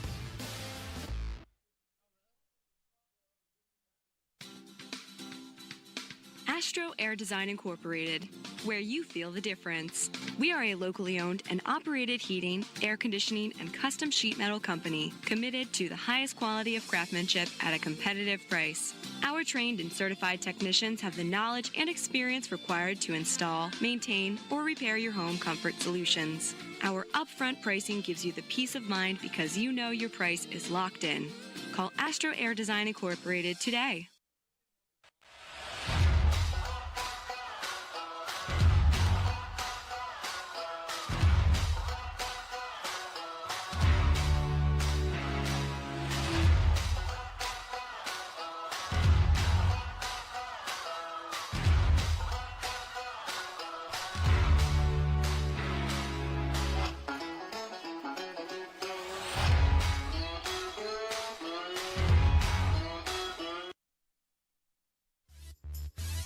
Gabe Maya on the mound for the Potters. He'll face the pinch hitter, Rudy Rodriguez. Rudy out of UC Riverside has runners at first and third and nobody out here in the sixth. High fastball, 1-0. So Rudy has taken over the dog batter status. Mullen struck out once and a base hit, so he was 1 for 2. That is a little bit too high for a ball. 2-0. Sixth appearance for Gabe, 6 1/3 innings, 3 hits, 1 run. 11 strikeouts and 3 walks. Fouled out of play by Rodriguez, so it's 2-1. 1.42 ERA for Gabe Maya, making his 6th appearance. He comes in with runners at first and third, Kersey at first, Stafford at third. And Rodriguez, the pinch hitter, 2-1 pitch. Swings and misses at that one. 2-2. 2 balls and 2 strikes on Rodriguez. Maya throwing him the slider. Lefty against lefty. Christian Smith is scheduled next for the Tigers. Here's the 2-2. Swing and a miss. He got him on the same pitch, and Rodriguez is out on strikes. And that means dueling dogs. I forgot about that. Half-price dueling dogs. So last inning was half-price farmers. Now it's half-price dueling dogs. I'm trying to see if this is number 27. Number 3, Drew Andrews is hitting. So Andrews batting for Smith. Drew out of Jessup University. Smith was 0 for 2 while he was in there, so Drew comes up here for his first at bat of the season. He's got runners at first and third and 1 out. Potter's trying to pull off the double play. Check swing is in there for a strike.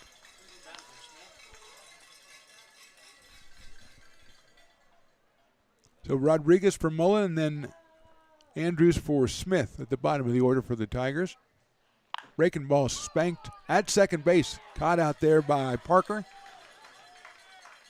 It was a nice line drive that they just took the air out of it at the last second and deflated it and ended up in the glove of Cade Parker. So 2 outs. So Joe McGee, the leadoff hitter who has flied to center, struck out and singled. He scored a run back in the 5th inning when the Tigers scored 4 of their 5. Joe out of St. Mary's College, out in center field for the Tigers. Maya's first pitch is a breaking ball on the inside corner, swung on and missed. 0-1. Handcuffed Joe McGee on that one.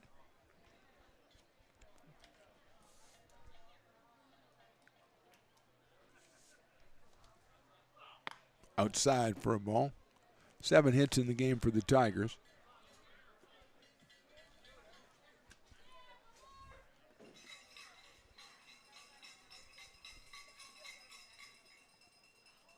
That looked good. It's in there for a strike, 1-2.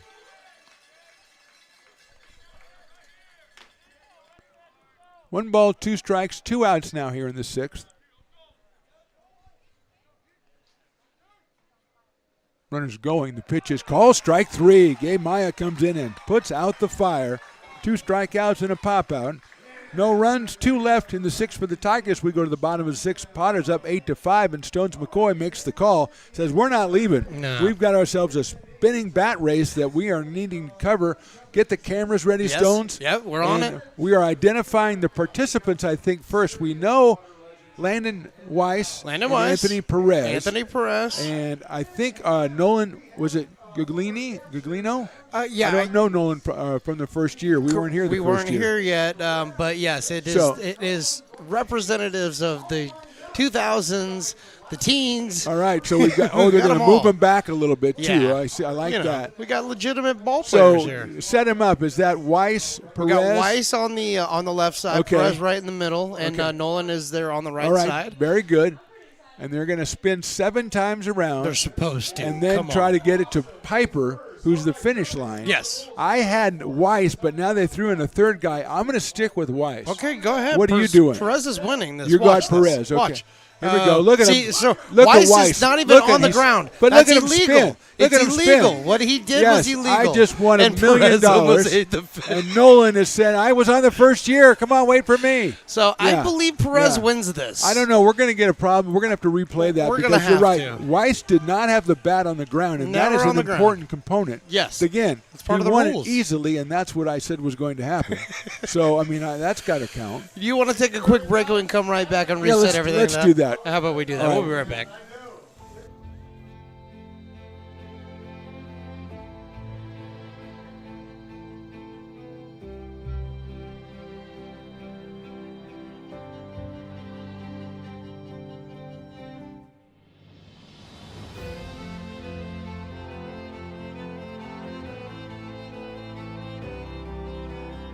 Situated on the corner of Lincoln Boulevard and 5th Street, this iconic building has been the home to several hotels.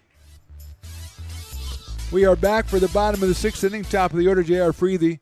Then Caius Gargett and Peyton Brennan against the new pitcher, Nathan Leffel, who was the DH and is now going to get back on the field, and he is on the mound out of Los Medanos College. Listed as a pitcher on the roster, so you saw that coming, Stones. Anthony Perez coming back, Weiss coming back. I had you going, Landon. Good job, buddy. I had you. No, he did not cheat. He did not cheat. Yeah, see, why are you saying that? Why are you saying that to Landon? He killed it, man. That was awesome. I don't know why you're saying he cheated, just because I said he was going to win. Freethy fouls it off. It's 1-2 on JR, who has walked, doubled, and reached on an error.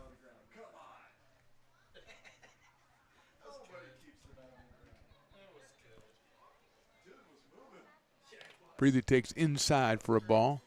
I called it, Stones. Just Weiss, I said he was going to win, and he won. So, okay. All right, 1 for me. Yep, in the old win column. Stop the rules analyst in you. Oh, Perez did not win. It's Potter's Legends. They don't have rules. Freethy fouls away. No, they didn't all win. No, they cannot. No. One of them clearly won. No. You're a sore loser, Mr. McCoy. You're a sore loser. First you say rules violation. Now you're trying to change it to everybody wins? What are you? Is that REM or something? I don't know. Perez is leaving because he's so fed up with you. Freethy chops it out towards shortstop. Drake has it. He'll get him at first by a step. So JR is the first out here in the bottom of the 6th inning. And that'll bring up Caius Gargett. Walked, grounded out. He has an RBI in this one. His 3rd of the season.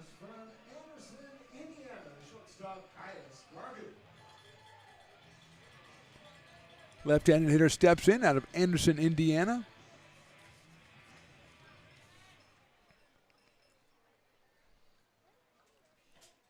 Leffel, the 4th pitcher for the Tigers in their first game. That's lined into right field. That'll get down for a base hit.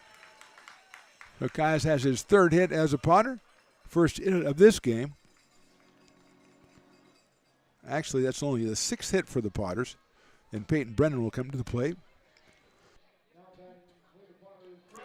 Fielder's choice, a walk and a ground out for Peyton.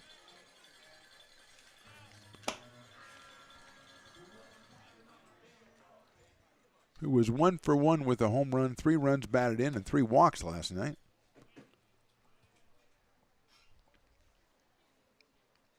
Kai is looking to maybe think about going. He does not go, and the pitch is in for a strike. 86 from Leffel.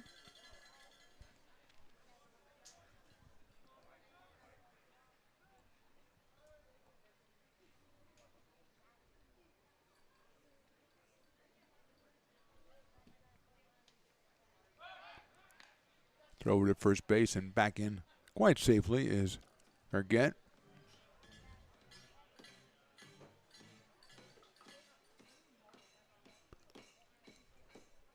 Oh and 1. Lifted foul down the left field line. Over by the grassy knoll. It might be over. Oh, the guys ran into the new fence trying to get that one and couldn't get it. 0 and 2. Andres Ardez, local State Farm agent. I saw him in the parade the other day. Willie and I were, was it yesterday? Gosh, it was yesterday. It was like 36 hours ago. Was that yesterday? Dropped down the left field line, moving over. He tries a diving catch, and it's a fair ball down the line. Here comes Argett around to score. The ball's cut off. The throw to the plate is going to be too late. And Caius is under the tag. It'll be a Brennan double. He'll get himself an RBI. Potters scored their 9th run of the game. Peyton gets his 12th run batted in. And they'll bring up Eli Small. Going to assume that that was Andrews in left field. He batted for Smith. Now that doesn't mean he's in left field, but until we know better, we'll put him out there.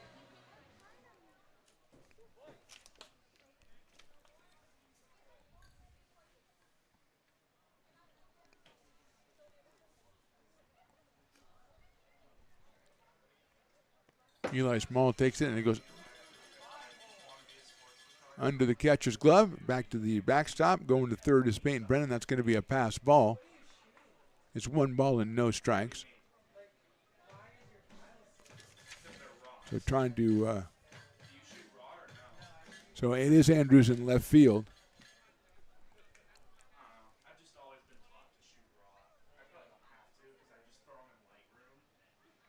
That's a fastball. It's in there for a strike.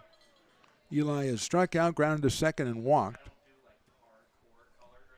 So Rudy Rodriguez is at third base. He batted for Mullen, so he's at third. Andrews is in left for the Tigers. And Leffel on the mound. Popped up left side. Should get out of play. Make it 1 ball and 2 strikes. Crowley started in Azevedo, Houston, and now Nathan Leffel. Left-hander.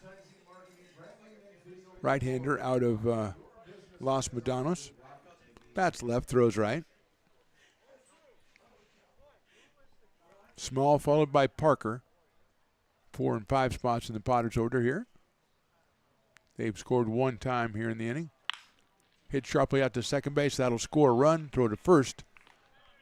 Small is out, picks up an RBI as Brennan comes across the plate. Second run for the Potters in the inning. They lead it now 10-5. Eli picks up his 5th RBI of the season, and here is Cade Parker. Cade struck out twice and bunted. He was trying to sacrifice, and he bunted, and it was going to be a base hit, but the throw to first went by first base, and so he went to second. There's an error on the play, but he gets credit for a base hit, so he's 1 for 3. Takes the breaking ball and fouls it away. 0-1.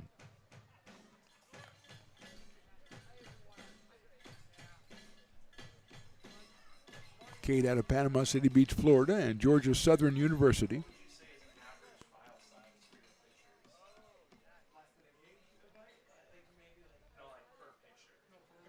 Outside for a ball, 1-1. Cole Eaton to follow. Cole with a hit and a run batted in tonight. RBI number 23 on the season for Cole.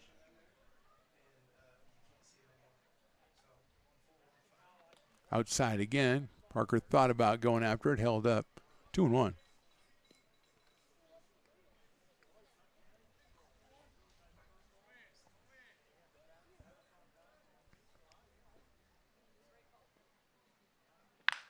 Hard shot out on one hop to shortstop, picked off by Drake across the diamond. He gets him at first base. Potters score 2 in the 6th. We go to the 7th. They lead at 10-5. When it comes to your home's maintenance and repairs, Jeffers Resource Group has you covered. Our handyman services offer a comprehensive range of expertise, from minor carpentry to drywall, electrical and flooring for property managers, landlords, and renters alike. We ensure that every job is completed to the highest standards, so you can have peace of mind.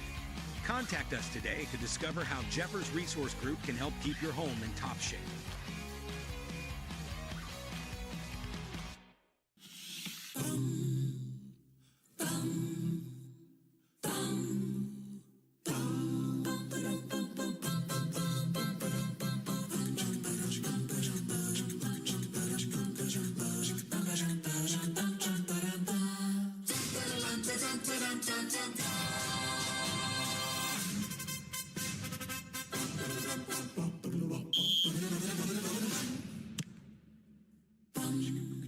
Hey, Potters fans, want to keep restoring and renovating historic McBean Stadium? Now you can become a member of Friends of McBean. Annual membership start at $50. Get a 4th of July Potters t-shirt and 4 Potters tickets. Become a member now at friendsofmcbean.org.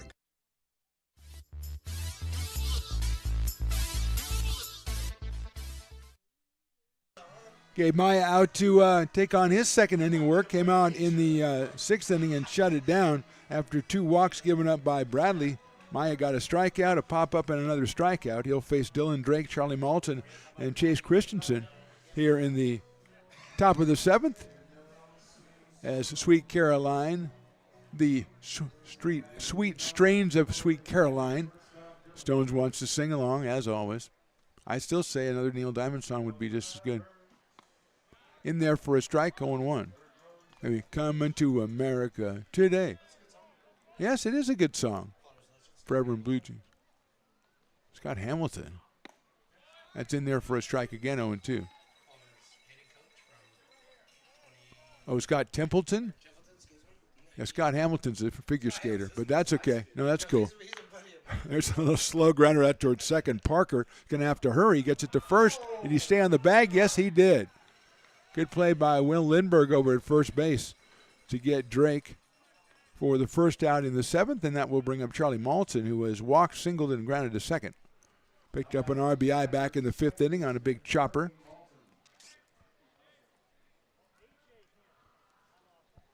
Malton out of Diablo Valley College. 1 for 2 with a walk today. High fastball from Maya. Gabe out of El Dorado Hills and Loyola Marymount University. There's a big chopper. That's going to be a tough play at shortstop by Gargett. He throws to first, and by a step, he is out at first base. 2 good plays by the Potters on the infield. Thank you, Stones, for making the out call at first, because I did not see the umpire doing it. I was looking to you and not the umpire. I'm just going to watch you, and I'm not going to watch the game anymore. 2 outs. Chase Christensen, who has singled twice and drove in 2 runs, had an infield single that scored 2 runs back in the 5th inning. So he is 2 for 3 in this one, the right fielder out of Cosumnes River College. Takes a strike. Micah Marquez loosening up for the Potters as Maya works his 2nd inning tonight. Fastball misses somewhere. 1 ball and 1 strike.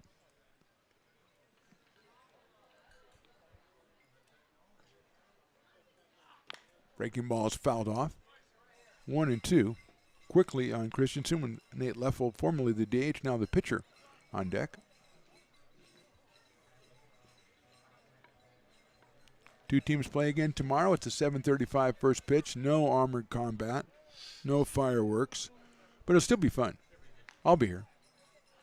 Swing and a miss. They got him on strikes. Maya retires 6 in a row. We go to the bottom of the 7th. The Potter fans stretching with a 10-5 lead.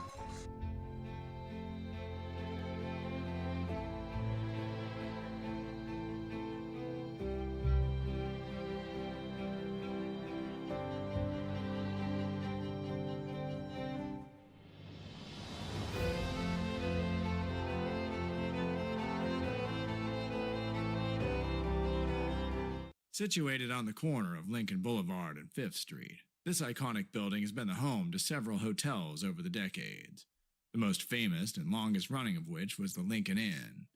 Having undergone several renovations and architectural changes, this building is the current home of Old Town Pizza, which boasts not one but 2 floors for your dining enjoyment, including open-air seating on the roof. Stop in for a slice today, or stop by the Lincoln Museum to see the 300-pound cash register that used to adorn the front desk of the Lincoln Inn.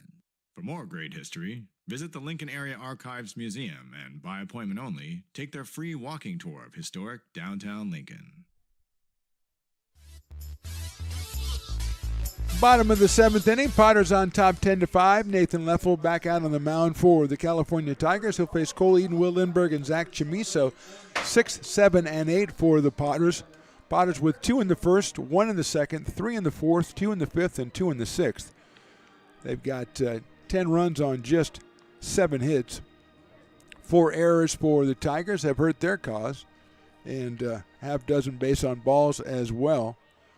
The Tigers have 7 hits in the game. 5 of those hits were back in the 5th inning. Gabe Maya came on and shut down. He retired 3 in the 6th and 3 in the 7th. So Gabe 6 in a row out of the bullpen. We had Micah Marquez warming up in the pen. We think we will probably see him coming up in the top of the 8th. But for now, it's Cole Eaton. Fly to right, singled, grounded out. Got an RBI on the ground out, so Cole is 1 for 3 with a run scored and a run driven in. Facing Leffel for the first time. Breaking balls lined sharply into left field for a base hit. A 2-hit night for Cole Eaton, who came in at 262. Hit number 8 for the Potters, and here is Will Lindbergh, who has a double, a single, and a sacrifice fly tonight. Out of Gold River, California, and Cal State Northridge, Will came in at 250. Picked up RBI number 5 on the summer back in the 5th inning.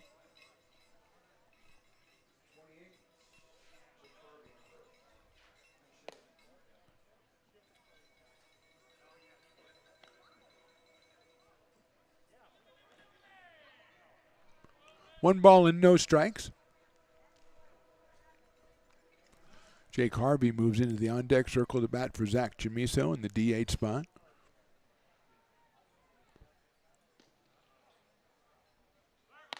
There goes the runner. The throw's going to be too late. Ball gets out and is nicely backed up by the second baseman, Malton.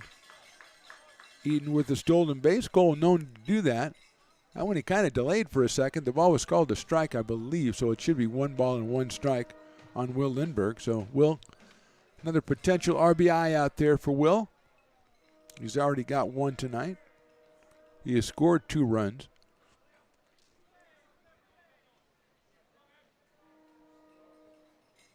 That's outside, off-speed pitch from Leffel.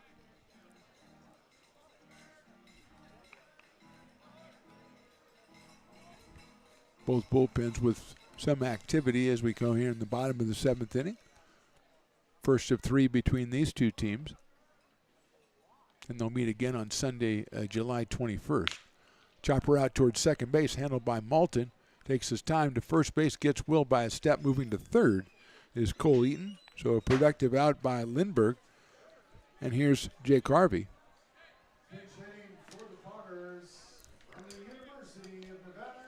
Jake out of University of Nevada. I believe Roseville, California. Make that Roseville, California. Got a chance for an RBI here.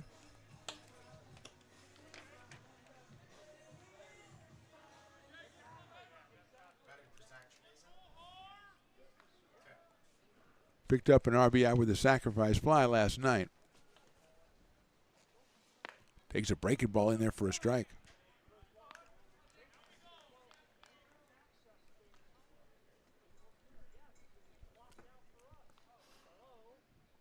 Oh, 0-1 on Harvey.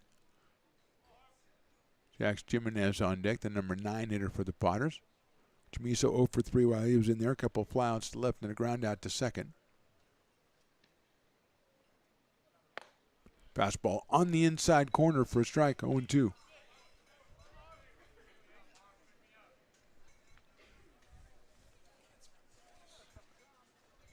Jones McCoy is in possession of a very sharp-looking Potter's hat. Is that a new style there?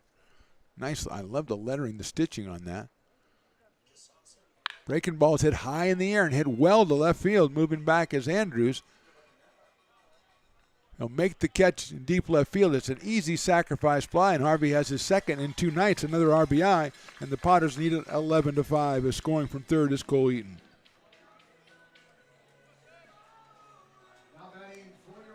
So with 2 outs, here is Jax Jimenez.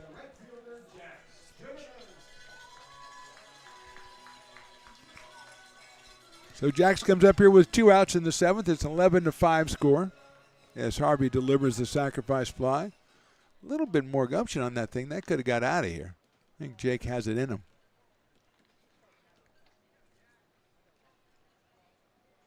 Jimenez takes inside for a ball. 1-0 out of Whitney High School on the way to University of Oregon. He has grounded to first. He's walked and he's grounded to second.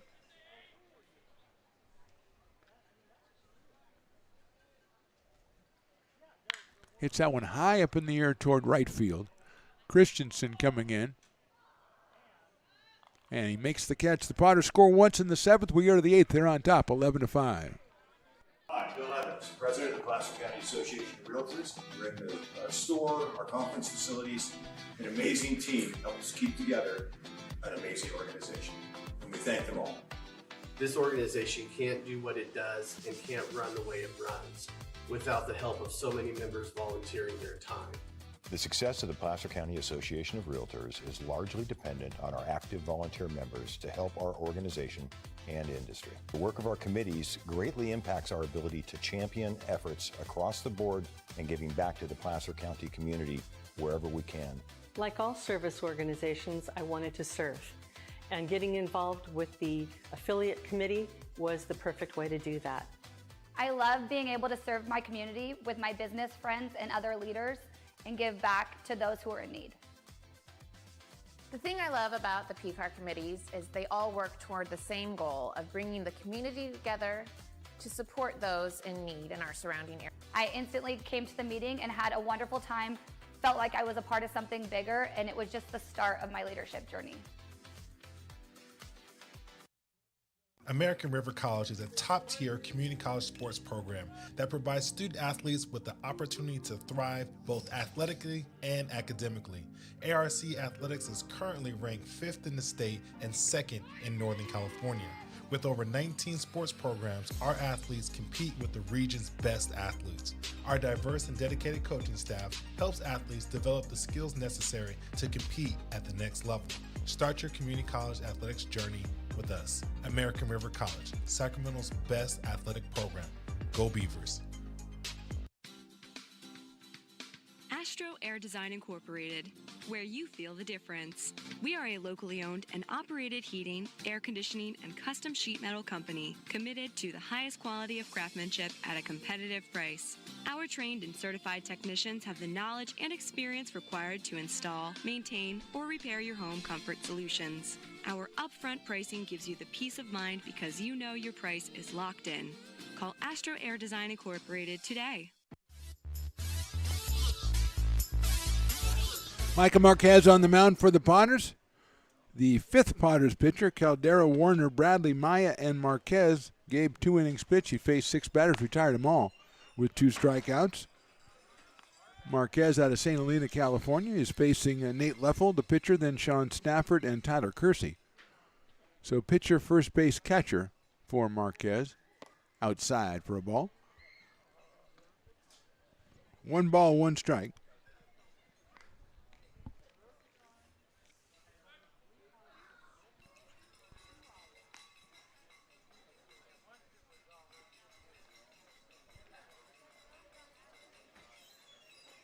That one misses outside off speed from Micah. 2-1.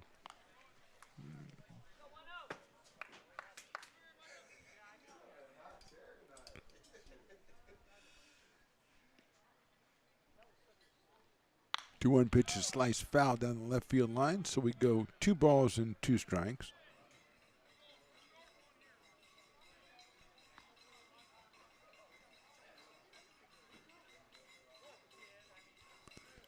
8th appearance for Marquez, 14 innings, 10 hits. And he gets the strike. That's thrown a little bit high down to first, but Lindbergh corrals it. And Mike is going to get the strike out of Leffel for the first out of the inning.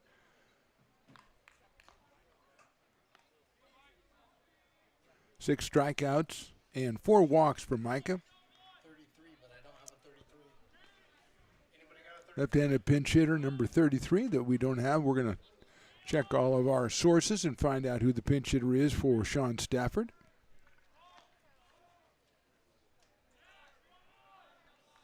Pinch hitting for the Tigers, number 33. Say it one more time. Ben Pernetti. The word on the score in the press box, it's Ben Pernetti out of Consumers River College, so we'll go with that. Inside for a ball. Stafford was 0 for 2 with a walk while he was in there. So Pernetti up here with 1 out in the 8th.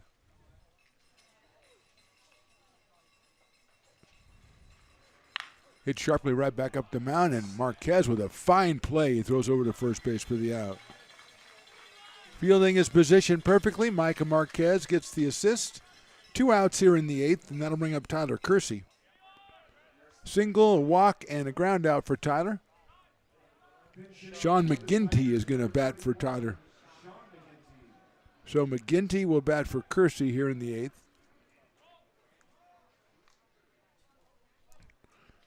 Sean out of Los Medanos College, right-handed hitter.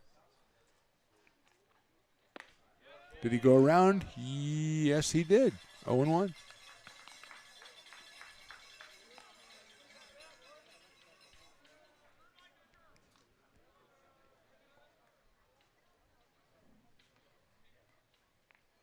That one's outside, goes all the way back to the backstop, so it's 1 ball and 1 strike.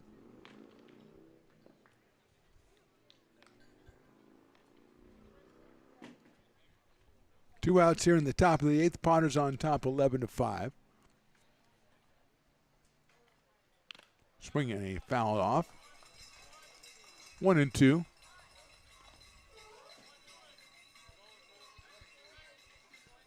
There we go. Let's hear those cowbells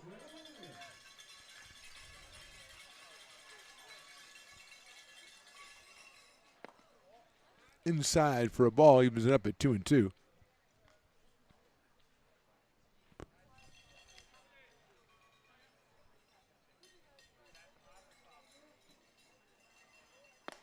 Check swing, he went around, strike 3. So Marquez goes 1-2-3 with a couple of strikeouts. We go to the bottom of the 8th inning. Potter's 11, Tigers 5.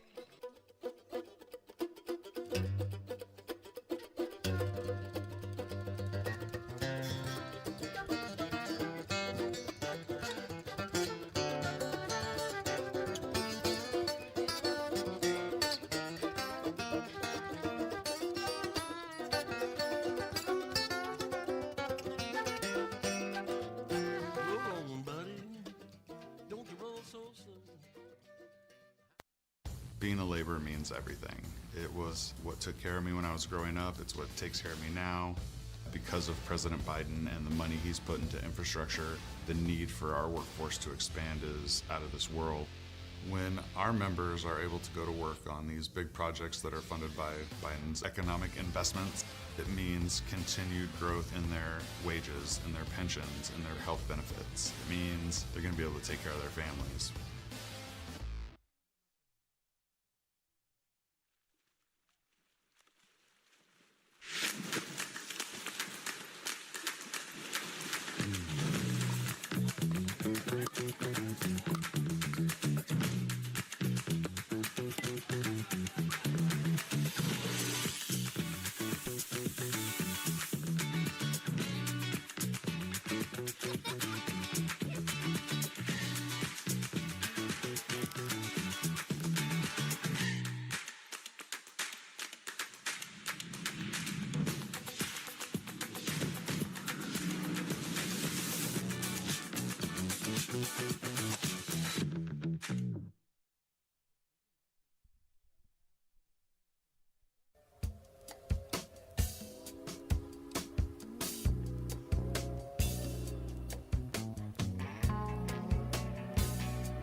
Ball goes down to second base. We're ready to go on in the bottom of the 8th inning. Nathan Leffel still out on the mound for the California Tigers. McGinty takes over behind the plate. Pernetti at first base. J.R. Freethy will start us off. The leadoff man, the third baseman. Then Gargett and Brennan. So it's the top of the order. J.R. has walked, doubled, reached on an error and grounded to short. So he's 1 for 3. He does have an RBI. Got an RBI back in the second inning on a double. So he's got 8 on the season. Leffel's pitch is outside for a ball, 1-0. Gargett to follow, and then Peyton Brennan for the Potters on the verge of their 25th win of the season. Make that 26th win of the season. If they pull this one off, close it out. 2-0 to JR. 3-0.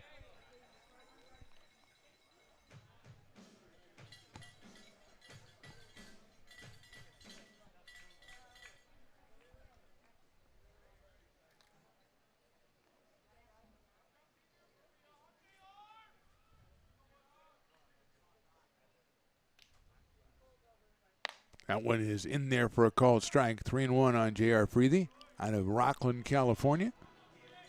University of Nevada. Plays all the infield positions. He's at third base tonight for the Potters. And interim manager Tyler Malone fouls that one off. So it's from 3-0 to 3-2 here, full count.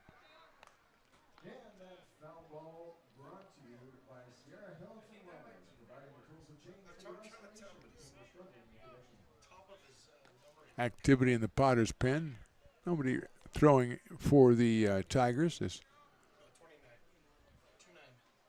line drive, shortstop reaches over and makes the play. That's Drake. Robin J.R. of a base hit up the middle. So 1 out here in the 8th, and Caius Gargett will be the hitter. Tyler Moore, the right-hander, warming up for the Potters out in the pen out of American River College. Here's Caius Gargett. He has walked, grounded out twice, and singled. Does have a run batted in, does have a run scored.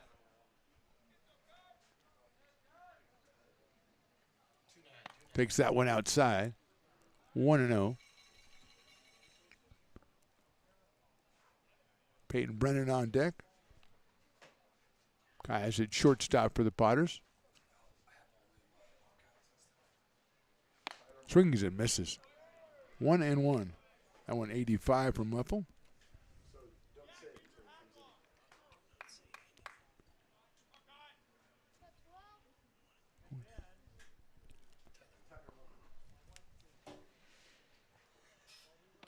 Inside, almost hit him. 2-1.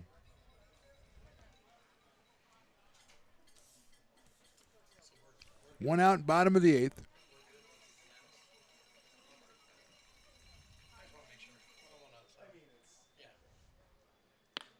Outside for a ball, just missed that outside corner. 3 balls and 1 strike, and here comes the ball out of the bullpen from Tyler Moore. Sailing in behind home plate, rolling over to the third base dugout.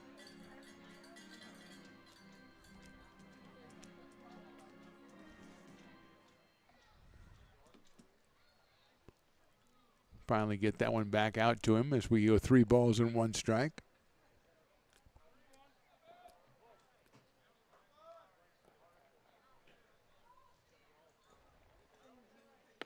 Right down the middle, call strike 2. 3-2. Caius says, that was my fault. I thought that was big of him going, I'm the one who let it come right down the middle. That's on me. I like that. Take responsibility.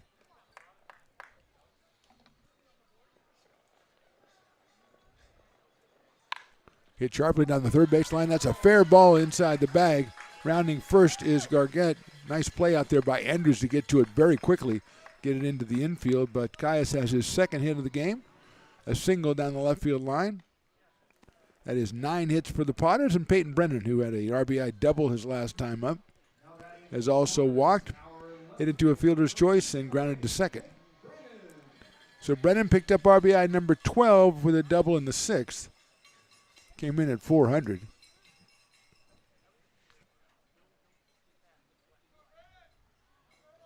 Breaking ball misses on the inside corner. 1 ball and no strikes.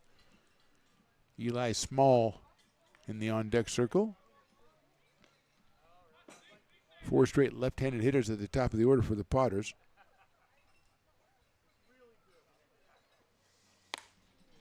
That fastball misses outside, so it's 2-0 from Leffel. Crowley started, then Azevedo, Houston, and Nathan Leffel. 4 pitchers for the Tigers. Potters got a good start from Peter Caldera.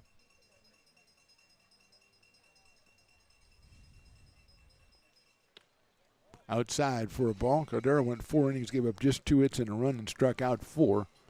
So the right-hander was impressive tonight. In search of the W, which he should be getting. He left with the Potters on top 6-1.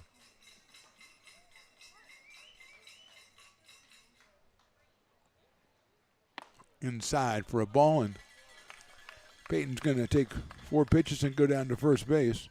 On base for the 3rd time tonight, it moves Gargett over to second. And with just 1 out, Eli Small will be the hitter. Now batting for the Potters from the University of Kentucky, catcher Eli Small. Eli is struck out, grounded out, walked, and then RBI ground out in the 6th. So he's 0 for 3 with a run batted in and a run scored. He has 5 runs batted in. Here comes another ball out of the bullpen. And I think the rule is if you have 3 balls coming out of the bullpen, the pitcher can't come in. I think that's what the rule is, or it should be. Yep.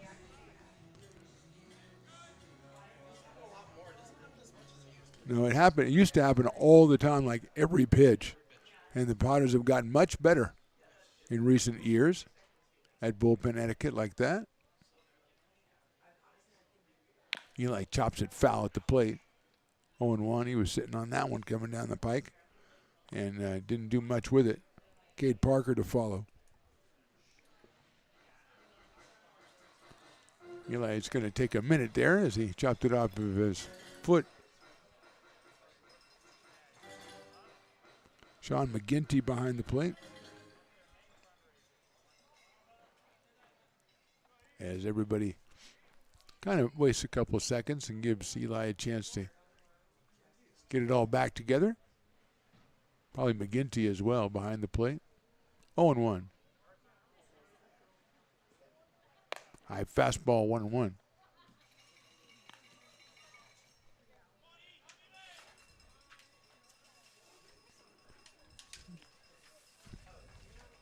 Eli Small from Elkhorn, Nebraska, University of Kentucky. And can move it to Nevada if they wanted to. Chops it foul down the first base line. Couple of Potters out in front of the dugout take a swipe at it. Really didn't look like they were that interested in catching it. I think that was Anthony Martinez down there. Just kind of went, I don't care. Kind of acting like Stones McCoy a lot. Whatever. 1-2 on Eli.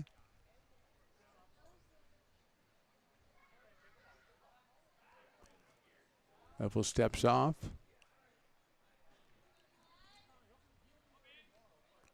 Big games next week for the Potters. Tuesday and Thursday they are home to take on the Healdsburg Prune Packers, the #1 team in the PEL. After winning tonight, they are 14-2. Potters are 8-5 in second place. So it's a 3-game series. Wednesday will be at Healdsburg, but Tuesday and Thursday right here. Need the Potter fans out here for that one. Right now scheduled for 6:35 first pitch. That may change. But need all the fans out to take on the heated Prune Packers. Eli takes inside for a ball, full count now. Next week on Tuesday and Thursday, then the Potters go on the road. Rogues and Crabs still going at it in Medford. Rogues on top 6-4. Both teams very pesky teams, very talented, pesky teams in the PEL this year.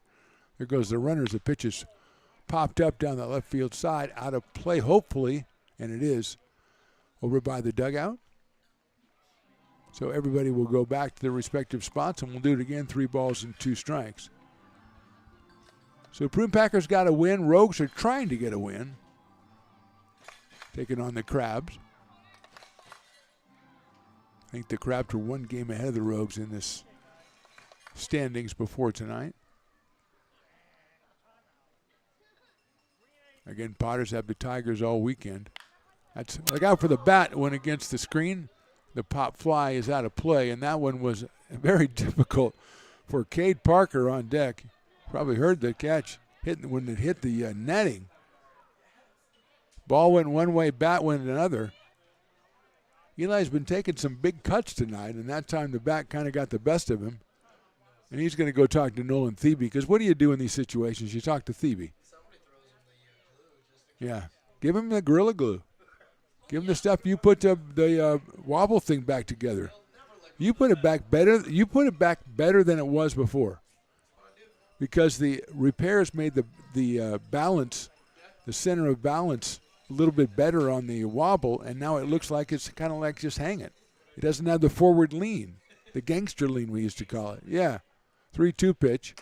Runners are going. Look out! It happened again. Then the bat goes flying. And if I'm Cade Parker, I'm going to sit in the dugout. I'm sorry. I'm going to sit in the dugout. Let me know when your bat is over. I will be in the dugout. And I may go in the stands. I don't know. Once is an accident. Twice is an accident, but it's too much of an accident. Again, the Gorilla Glue could be out there, Stones. If you were the base coach right now, you'd be giving him the Gorilla Glue. 3-2. You're going to try to pick off at second, but anything to keep the bat from flying around. I forgot about Logan Bell coaching first base, looking like he just got back from a party at the beach. Mom and Dad are here, and he's out there coaching a base in his street clothes. Oh, sure glad we made the trip. Outside, ball 4. So a very eventful walk to Eli Small loads the bases with 1 out and brings up Cade Parker. And we're going to have a meeting at the mound. I didn't see anybody warming up. I do see somebody getting up now, but I didn't see anybody warming up. Tigers and Potters will meet tomorrow, 7:35. Sunday, 7:35. No fireworks tomorrow. No Armor Combat tomorrow, although I still hope to persuade Matt to reconsider that. Roddy the Engineer will be here tomorrow, and he loves the Armor Combat. He wants to be one of those guys. He desperately wants to put the armor on. The armor would literally outweigh him. At least 3-1. Yeah, I'm saying 3-1. Here's Parker. No pitching change for the Tigers. The base is still loaded. Actually, they just got loaded, so. Eli Small down at first base telling Pernetti about losing the bat a couple times. Kind of sharing stories. And one time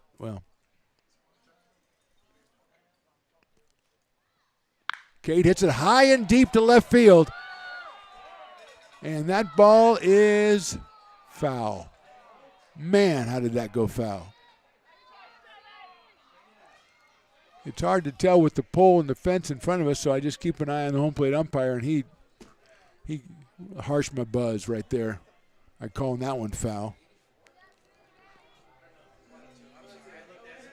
102 off the bat from Cade Parker, but unfortunately off the bat foul.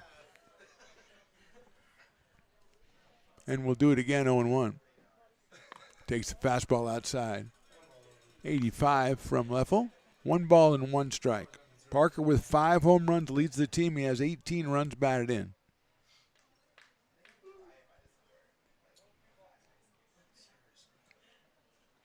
Breaking ball in the dirt. McGinty blocks it.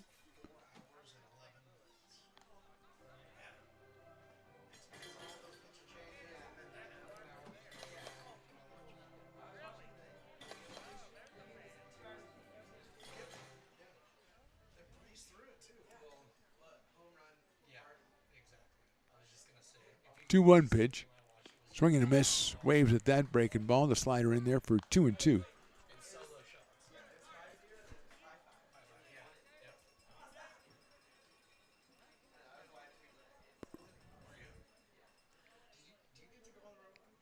Cole Eaton on deck.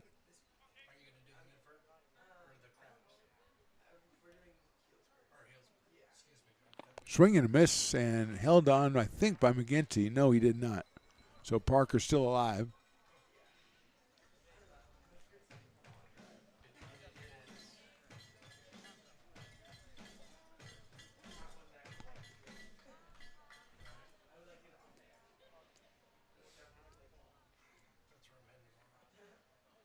That's in the dirt. Nice block by McGinty. Keeps the runner at third base.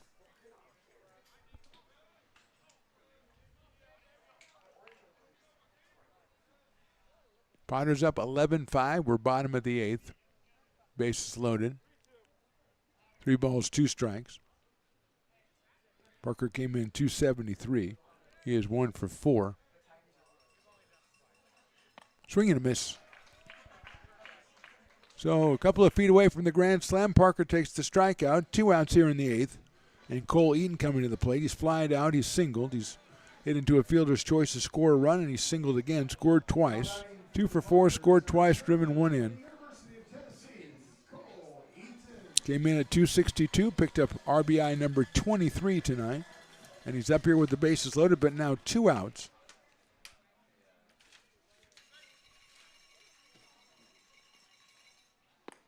Down low for a ball. 1-0.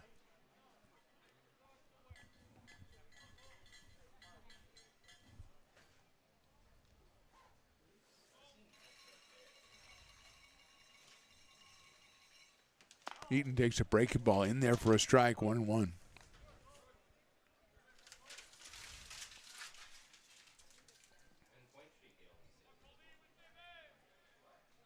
One ball, 1 strike, 2 outs, 8th inning.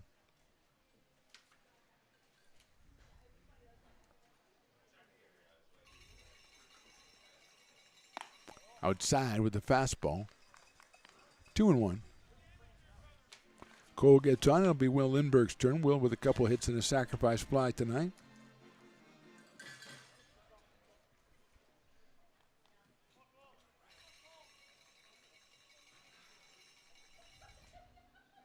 Two pitches hit up short right field. Second baseman going out and making the catch. That's Malton. So the Potters do not score in the 8th. We go to the 9th. They are on top, 11-5.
Gooseport Public House.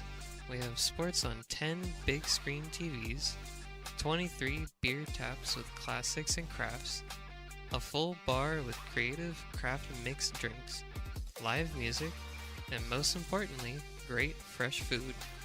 In downtown Roseville off Vernon Street, only 15 minutes from the ballpark. See ya at Gooseport.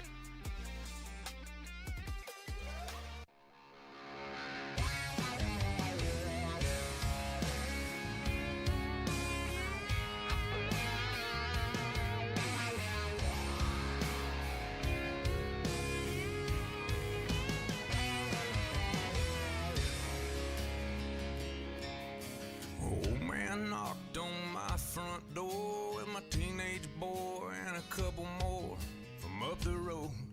He had him by the collar, said he Top of the 9th inning. Potters leading this one 11-5. Our pitcher is Tyler Moore, formerly of ARC, now committed to William Jessup University just today. So congratulations to Tyler.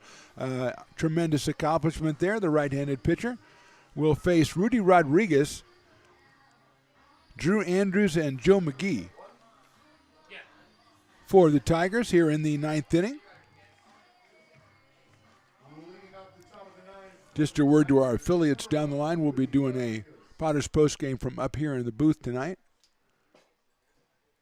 Announcing our Old Town Pizza player of the game. Moore's first pitch is down low. 1 ball and no strikes on Rodriguez. He came on in the 6th and struck out. So he is 0 for 1 tonight. Swinging a miss at that one. Struck out against Gabe Maya back in the 6th. Maya came on with the first 2 hitters getting walks back in the 6th, and he struck out Rodriguez, got a pop-up from Andrews and struck out McGee, then came out in the 7th and got 1, 2, 3 with a strikeout. So with 3 strikeouts in 2 innings and retired all 6 batters he faced, he certainly is a candidate for player of the game. Peter Caldera, a great job, 4 innings, 2 hits, 1 run. He'll get the win in this one if the Potters close it out. Hitting star like Will Lindbergh, 2 for 3 with an RBI. So a lot of candidates for the Old Town Pizza player of the game, and we'll announce that after the game.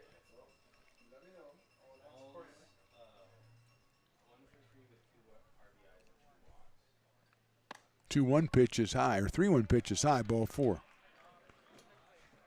So Rodriguez will go down to first. And Drew Andrews will be the hitter. Came on to pinch hit for Smith back in the 6th. Fly to second base, popped to second base, and took over for Christian out in left field. So he'll get his second at bat of the night.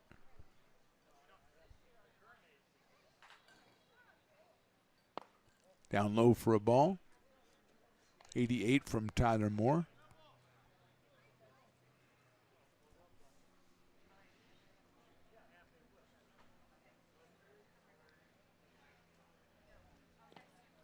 Again down low, so it's 2-0. Eli Small is going to call a timeout and go talk to Tyler Moore. Try to get his pitcher on the right track here as we are in the top of the 9th inning. Potters 11, Tigers 5. Potters with 2 in the 1st, 1 in the 2nd, 3 in the 4th, 2 in the 5th, 2 in the 6th, and 1 in the 7th. So they scored in 6 out of 8 innings. Tigers 1 in the 2nd, then they came up with 4 in the top of the 5th. To cut it to 6-5 momentarily. Potters scored twice, made it 8-5. And then Maya came in and shut down the rally in the next inning. And Potters built on the lead. It's 11-5 here.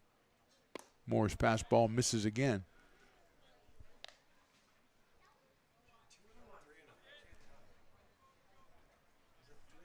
I think it's 3 balls and no strikes, yeah.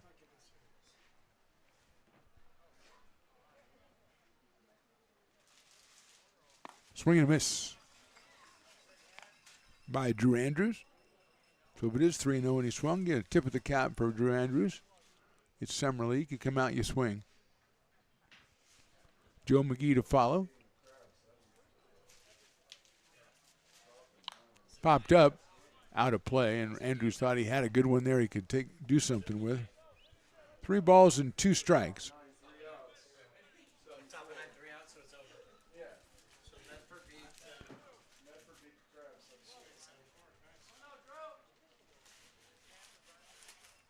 Andrews waiting for Moore's pitch. It's ball 4. So 2 on here, nobody out in the 9th, and Joe McGee, who struck out twice, singled and flied to center, will be the hitter. Joe out of St. Mary's College. 1 for 4 tonight with a run scored.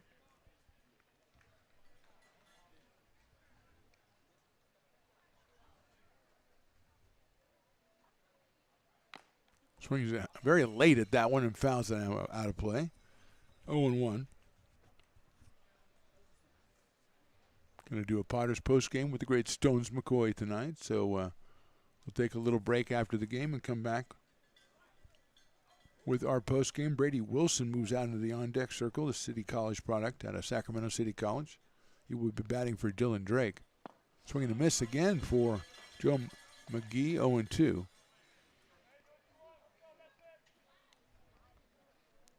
2 on, no outs here, top of the 9th.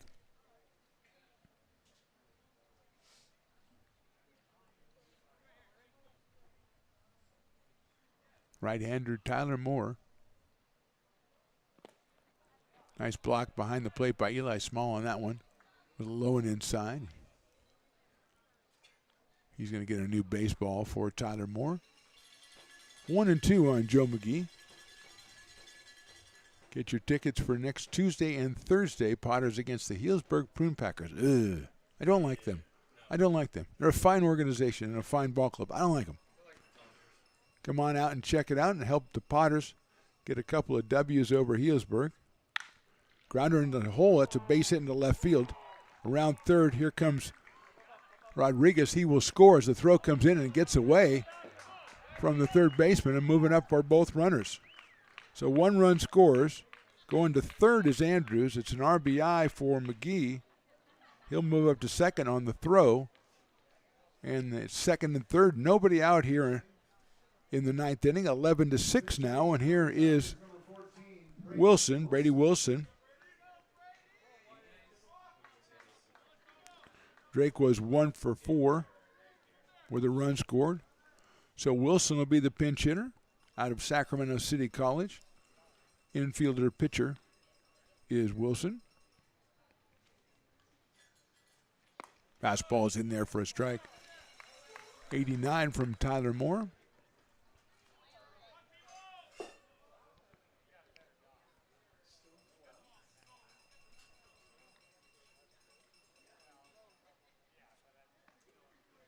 That one's fouled out of play, 0-2. 2 on, nobody out here. 1 run in for the Tigers. Wilson, the pinch hitter. Charlie Malton will follow Wilson, then Chase Christensen.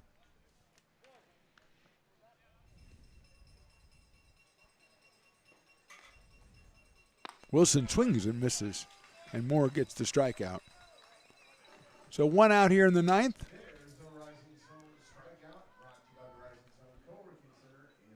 Andrew Ballantyne loosening up for the Potters in case he's needed in this ninth inning out of Ceres, California.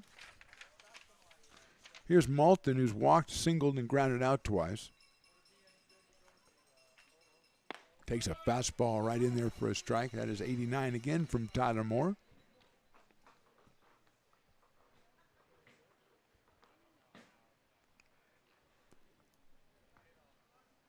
Runners at second and third. Swing and a miss, off-speed pitch. Andrews is at third, McGee is at second. McGee with the RBI. But it's quickly 0-2 on Charlie Malton out of Diablo Valley College.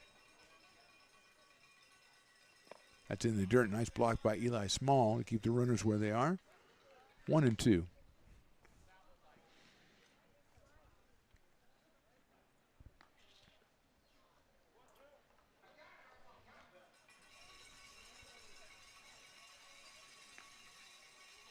One ball, 2 strikes, 1 out here in the ninth.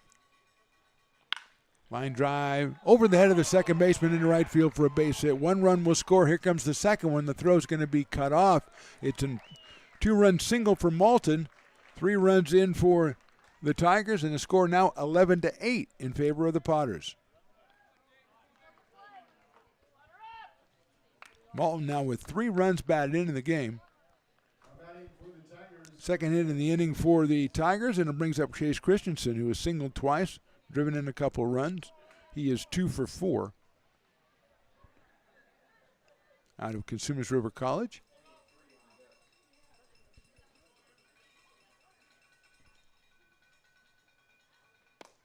That is down low for a ball. Max Giglieri out of St. Mary's College come out into the on-deck circle for the Tigers. Outfielder pitcher. Short lead at first by Malton. Swing and a miss on the nice fastball. 1 ball and 1 strike on Christensen. 3 runs in the inning for the Tigers. They trail now 11-8. 1 out. Fastball misses high and inside. 2-1.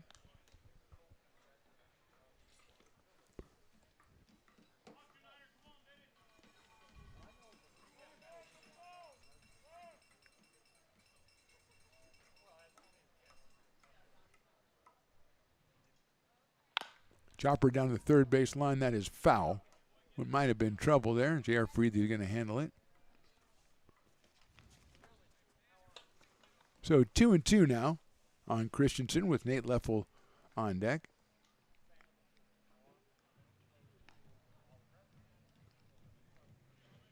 Although Giglieri is on deck to hit for Leffel. So symbolically he's on deck until he's replaced officially, but we all know who will be. 2-2. Outside, ball 3. Malton scampers back to first base. A small thought about throwing down there, but it's a 3-ball, 2-strike count as the Tigers get somebody out up in case they have to pitch the bottom of the 9th inning. Ballantyne, as we said, was loosening up for the Potters. 3-2 pitch is fouled down the third base line again.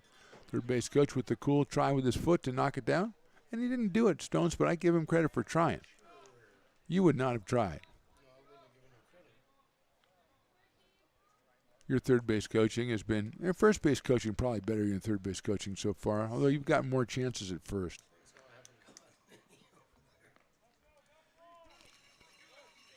Full count again here to Chase Christensen.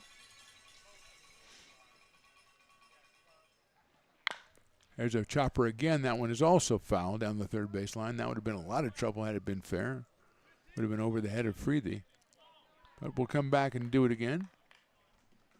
And Christensen still with the bat in his hand, even though he went down the line. He's going to keep the bat. I mean, if you get halfway down, you drop it. Otherwise, you keep the bat.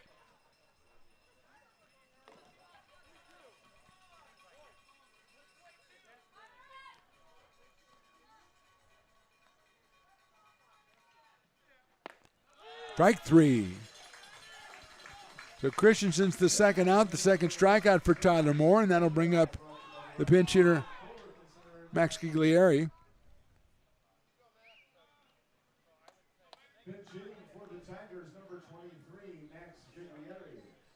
So Max comes up here with 2 outs and 1 on. His team's down by 3. The left-handed hitter steps in against the right-hander Tyler Moore.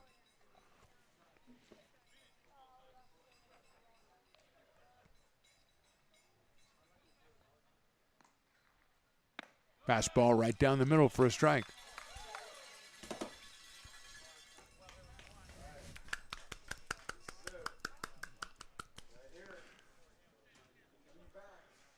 There's a chance of a legendary sighting if we get to the right position here.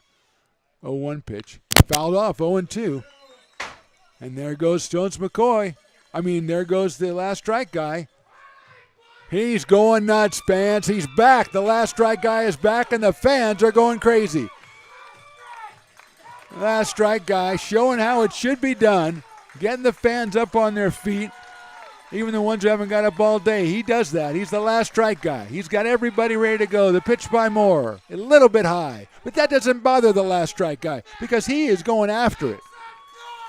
Let's go. He doesn't allow just one pitch to go by and all his energy is gone. No. He's out there. He's berating fans. He's urging fans. He's exhorting fans. Let's give it all to the Potters. Here's the pitch by Tyler Moore. Outside. And he doesn't let that deter him, though. There goes the last strike guy. Come on, last strike guy. Now he's got fans. They want him to do personalized messages on their answer machines, which nobody has anymore. It doesn't matter. Down in the dirt, ball 3. Going down to second base is Malton. So last strike guy's been out there for 3 pitches. Hasn't really worked out. He's going to get his Martin, his buddy, his assistant. There you go. He's going to get. He gets guest announcers, guest last strike guys. 3-2 pitch coming up from Tyler Moore. Swung on and fouled back to the screen, so we'll keep it going. Keep it going, last strike guy, and your assistants down there. He actually hasn't worked this hard in a long time, so he may be a little winded after this. I hope he gets this batter out because I hate to see what he does if he doesn't. Swung on and fouled down the first base line. And now the last strike guy, he's never really wandered this far away. He's all the way down to the dugout area. He's just asking people, come on, let's go. Nobody better than the last strike guy at being the last strike guy. 3-2 coming up. Hit out to left field. Giving chase is Brennan. Brennan after it. He's in the corner. He makes the dive. And it is a foul ball. Wow, that was close down the left field line. That would have been trouble. Brennan with the dive. The umpire just casually said, foul ball. So now we've got to get everybody back to their spots. We've got to get the last strike guy back to his spot. The area is proving to be a very tough customer up there as he comes off the bench. And we're going to have a 3-2 conference on the mound. How's the last strike guy? He's back. Oh. Well, nothing. They're having a talk. What happened? The bat isn't over. Why are you back here? That wasn't a ground rule double? No, it was a foul ball. Okay, I'm going back. Okay. I thought, wait a minute, hold on. Okay, so it is a ground rule double down the left field line. Thank you, Stones. I thought I saw the umpire say foul ball. So Giglieri pulls a double. That's going to score Malton. Makes it 11-9 now. That is my bad on that one. High for a ball as it's Pernetti, who came on to hit for Stafford back in the 8th inning.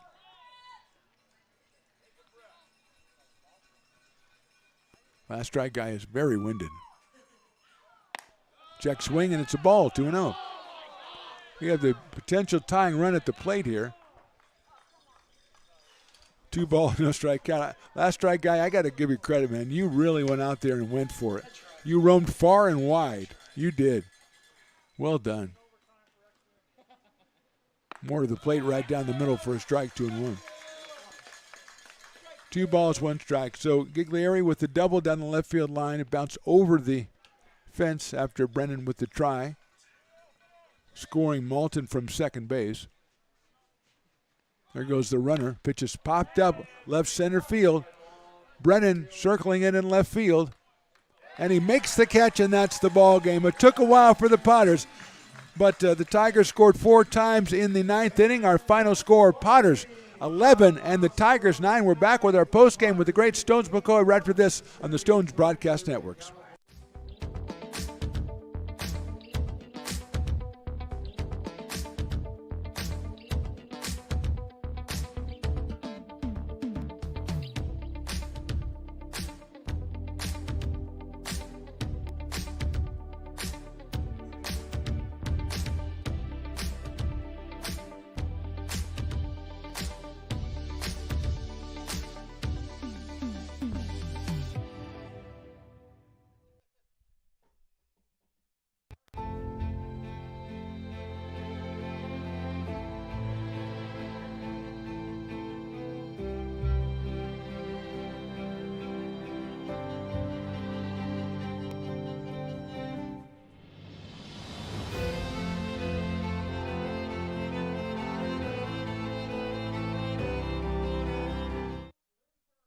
Here in Michigan, we do more than just survive the winter. We thrive during it. You simply can't keep us away from what we love most: great times and amazing beer. The snow transforms the landscape and lays the path for adventures yet to be had. Trails ready to be explored, and freshly groomed hills ready for the first run of the day. And later, as the sun descends, it's time to unwind with great conversation and even better friends. Experience a taste of Michigan winter with Founders Brewing Company, born and brewed in Michigan. Welcome back to the Potters Post Game, brought to you by the Friends of McBean. We show you a QR code. You scan it. You give them money so they can go out and get us a new scoreboard or an improved scoreboard. However you want to look at it, we need that scoreboard upgrade. And the Friends of McBean working hard. And Stones, I saw them in the parade yesterday, and they were working hard at the parade yesterday to raise money for a new scoreboard. Potters with the win. It took a while, but they closed it out 11-9. Tyler Moore eventually closed the door as the fly ball out to Brennan in left field.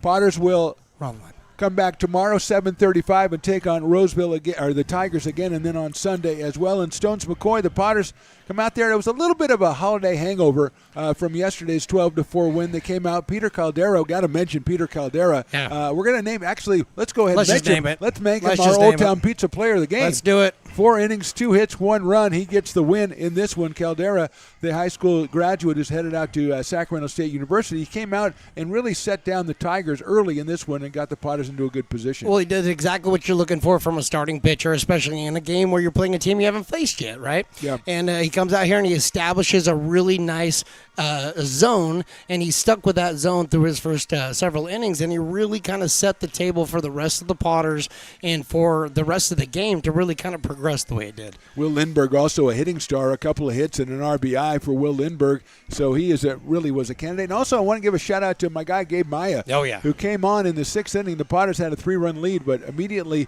2 walks in the top of the 6th inning, put 2 runners on base, and Maya came on, got a strikeout, a pop-up, and a strikeout, and came out in the 7th and went 1-2-3. So phase 6 Stones put down a rally, and the Potters eventually after that were able to build the lead to 11-5. So Gabe Maya, kind of a runner-up. Oh, yeah. Also Will Lindbergh, kind of a runner-up to our Old Town Pizza Player of the game. So tomorrow these 2 teams play again, and then on Sunday, and Stones, I probably won't get another chance, so I'm going to ask you, what are you looking for next week?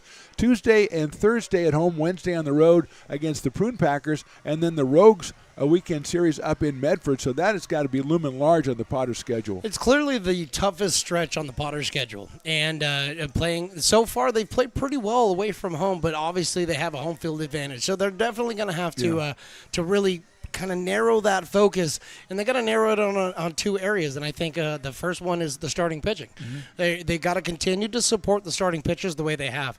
You know, earlier in the season, the Potters weren't scoring a lot of runs early in the games. Recently, they've been giving their starting pitchers a lot more confidence because they're putting up runs in the first few innings. So you're going to narrow that focus, really kind of hone in on that, and then continue playing the defense that you're capable of. It's been really nice to watch the defense from the Potters the last few games, and going on the road, those are the 2 biggest areas in which they can control and come out of there with a nice W. Yeah, pitching and defense. Thank you, Stones McCoy. That'll be the end of our Potters postgame, brought to you by the Friends McBean. A reminder, Old Town Pizza Player of the game, the starting pitcher, Peter Caldera. Potters win this one 11-9. Join us tomorrow 7:35 right here when the 2 teams meet again. Then Sunday at 7:35 as well. Mark the Phantom Low here. Stones McCoy with me tonight. Willie Presson, the PA system. It was Nia, it was Carson, it was Jason doing the interning. We all got together, and I thought put on a pretty good performance, pretty good production. Thank you for watching. We'll see you next time.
something like a bird within her sing.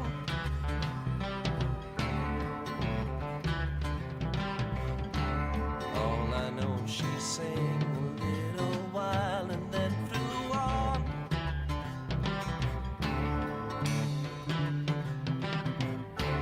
Tell me all that you know, I'll show you snow and rain.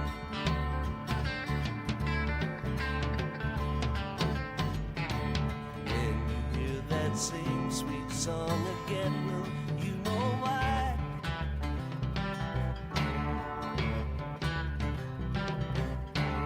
Anyone who sings a tune so sweet is passing by.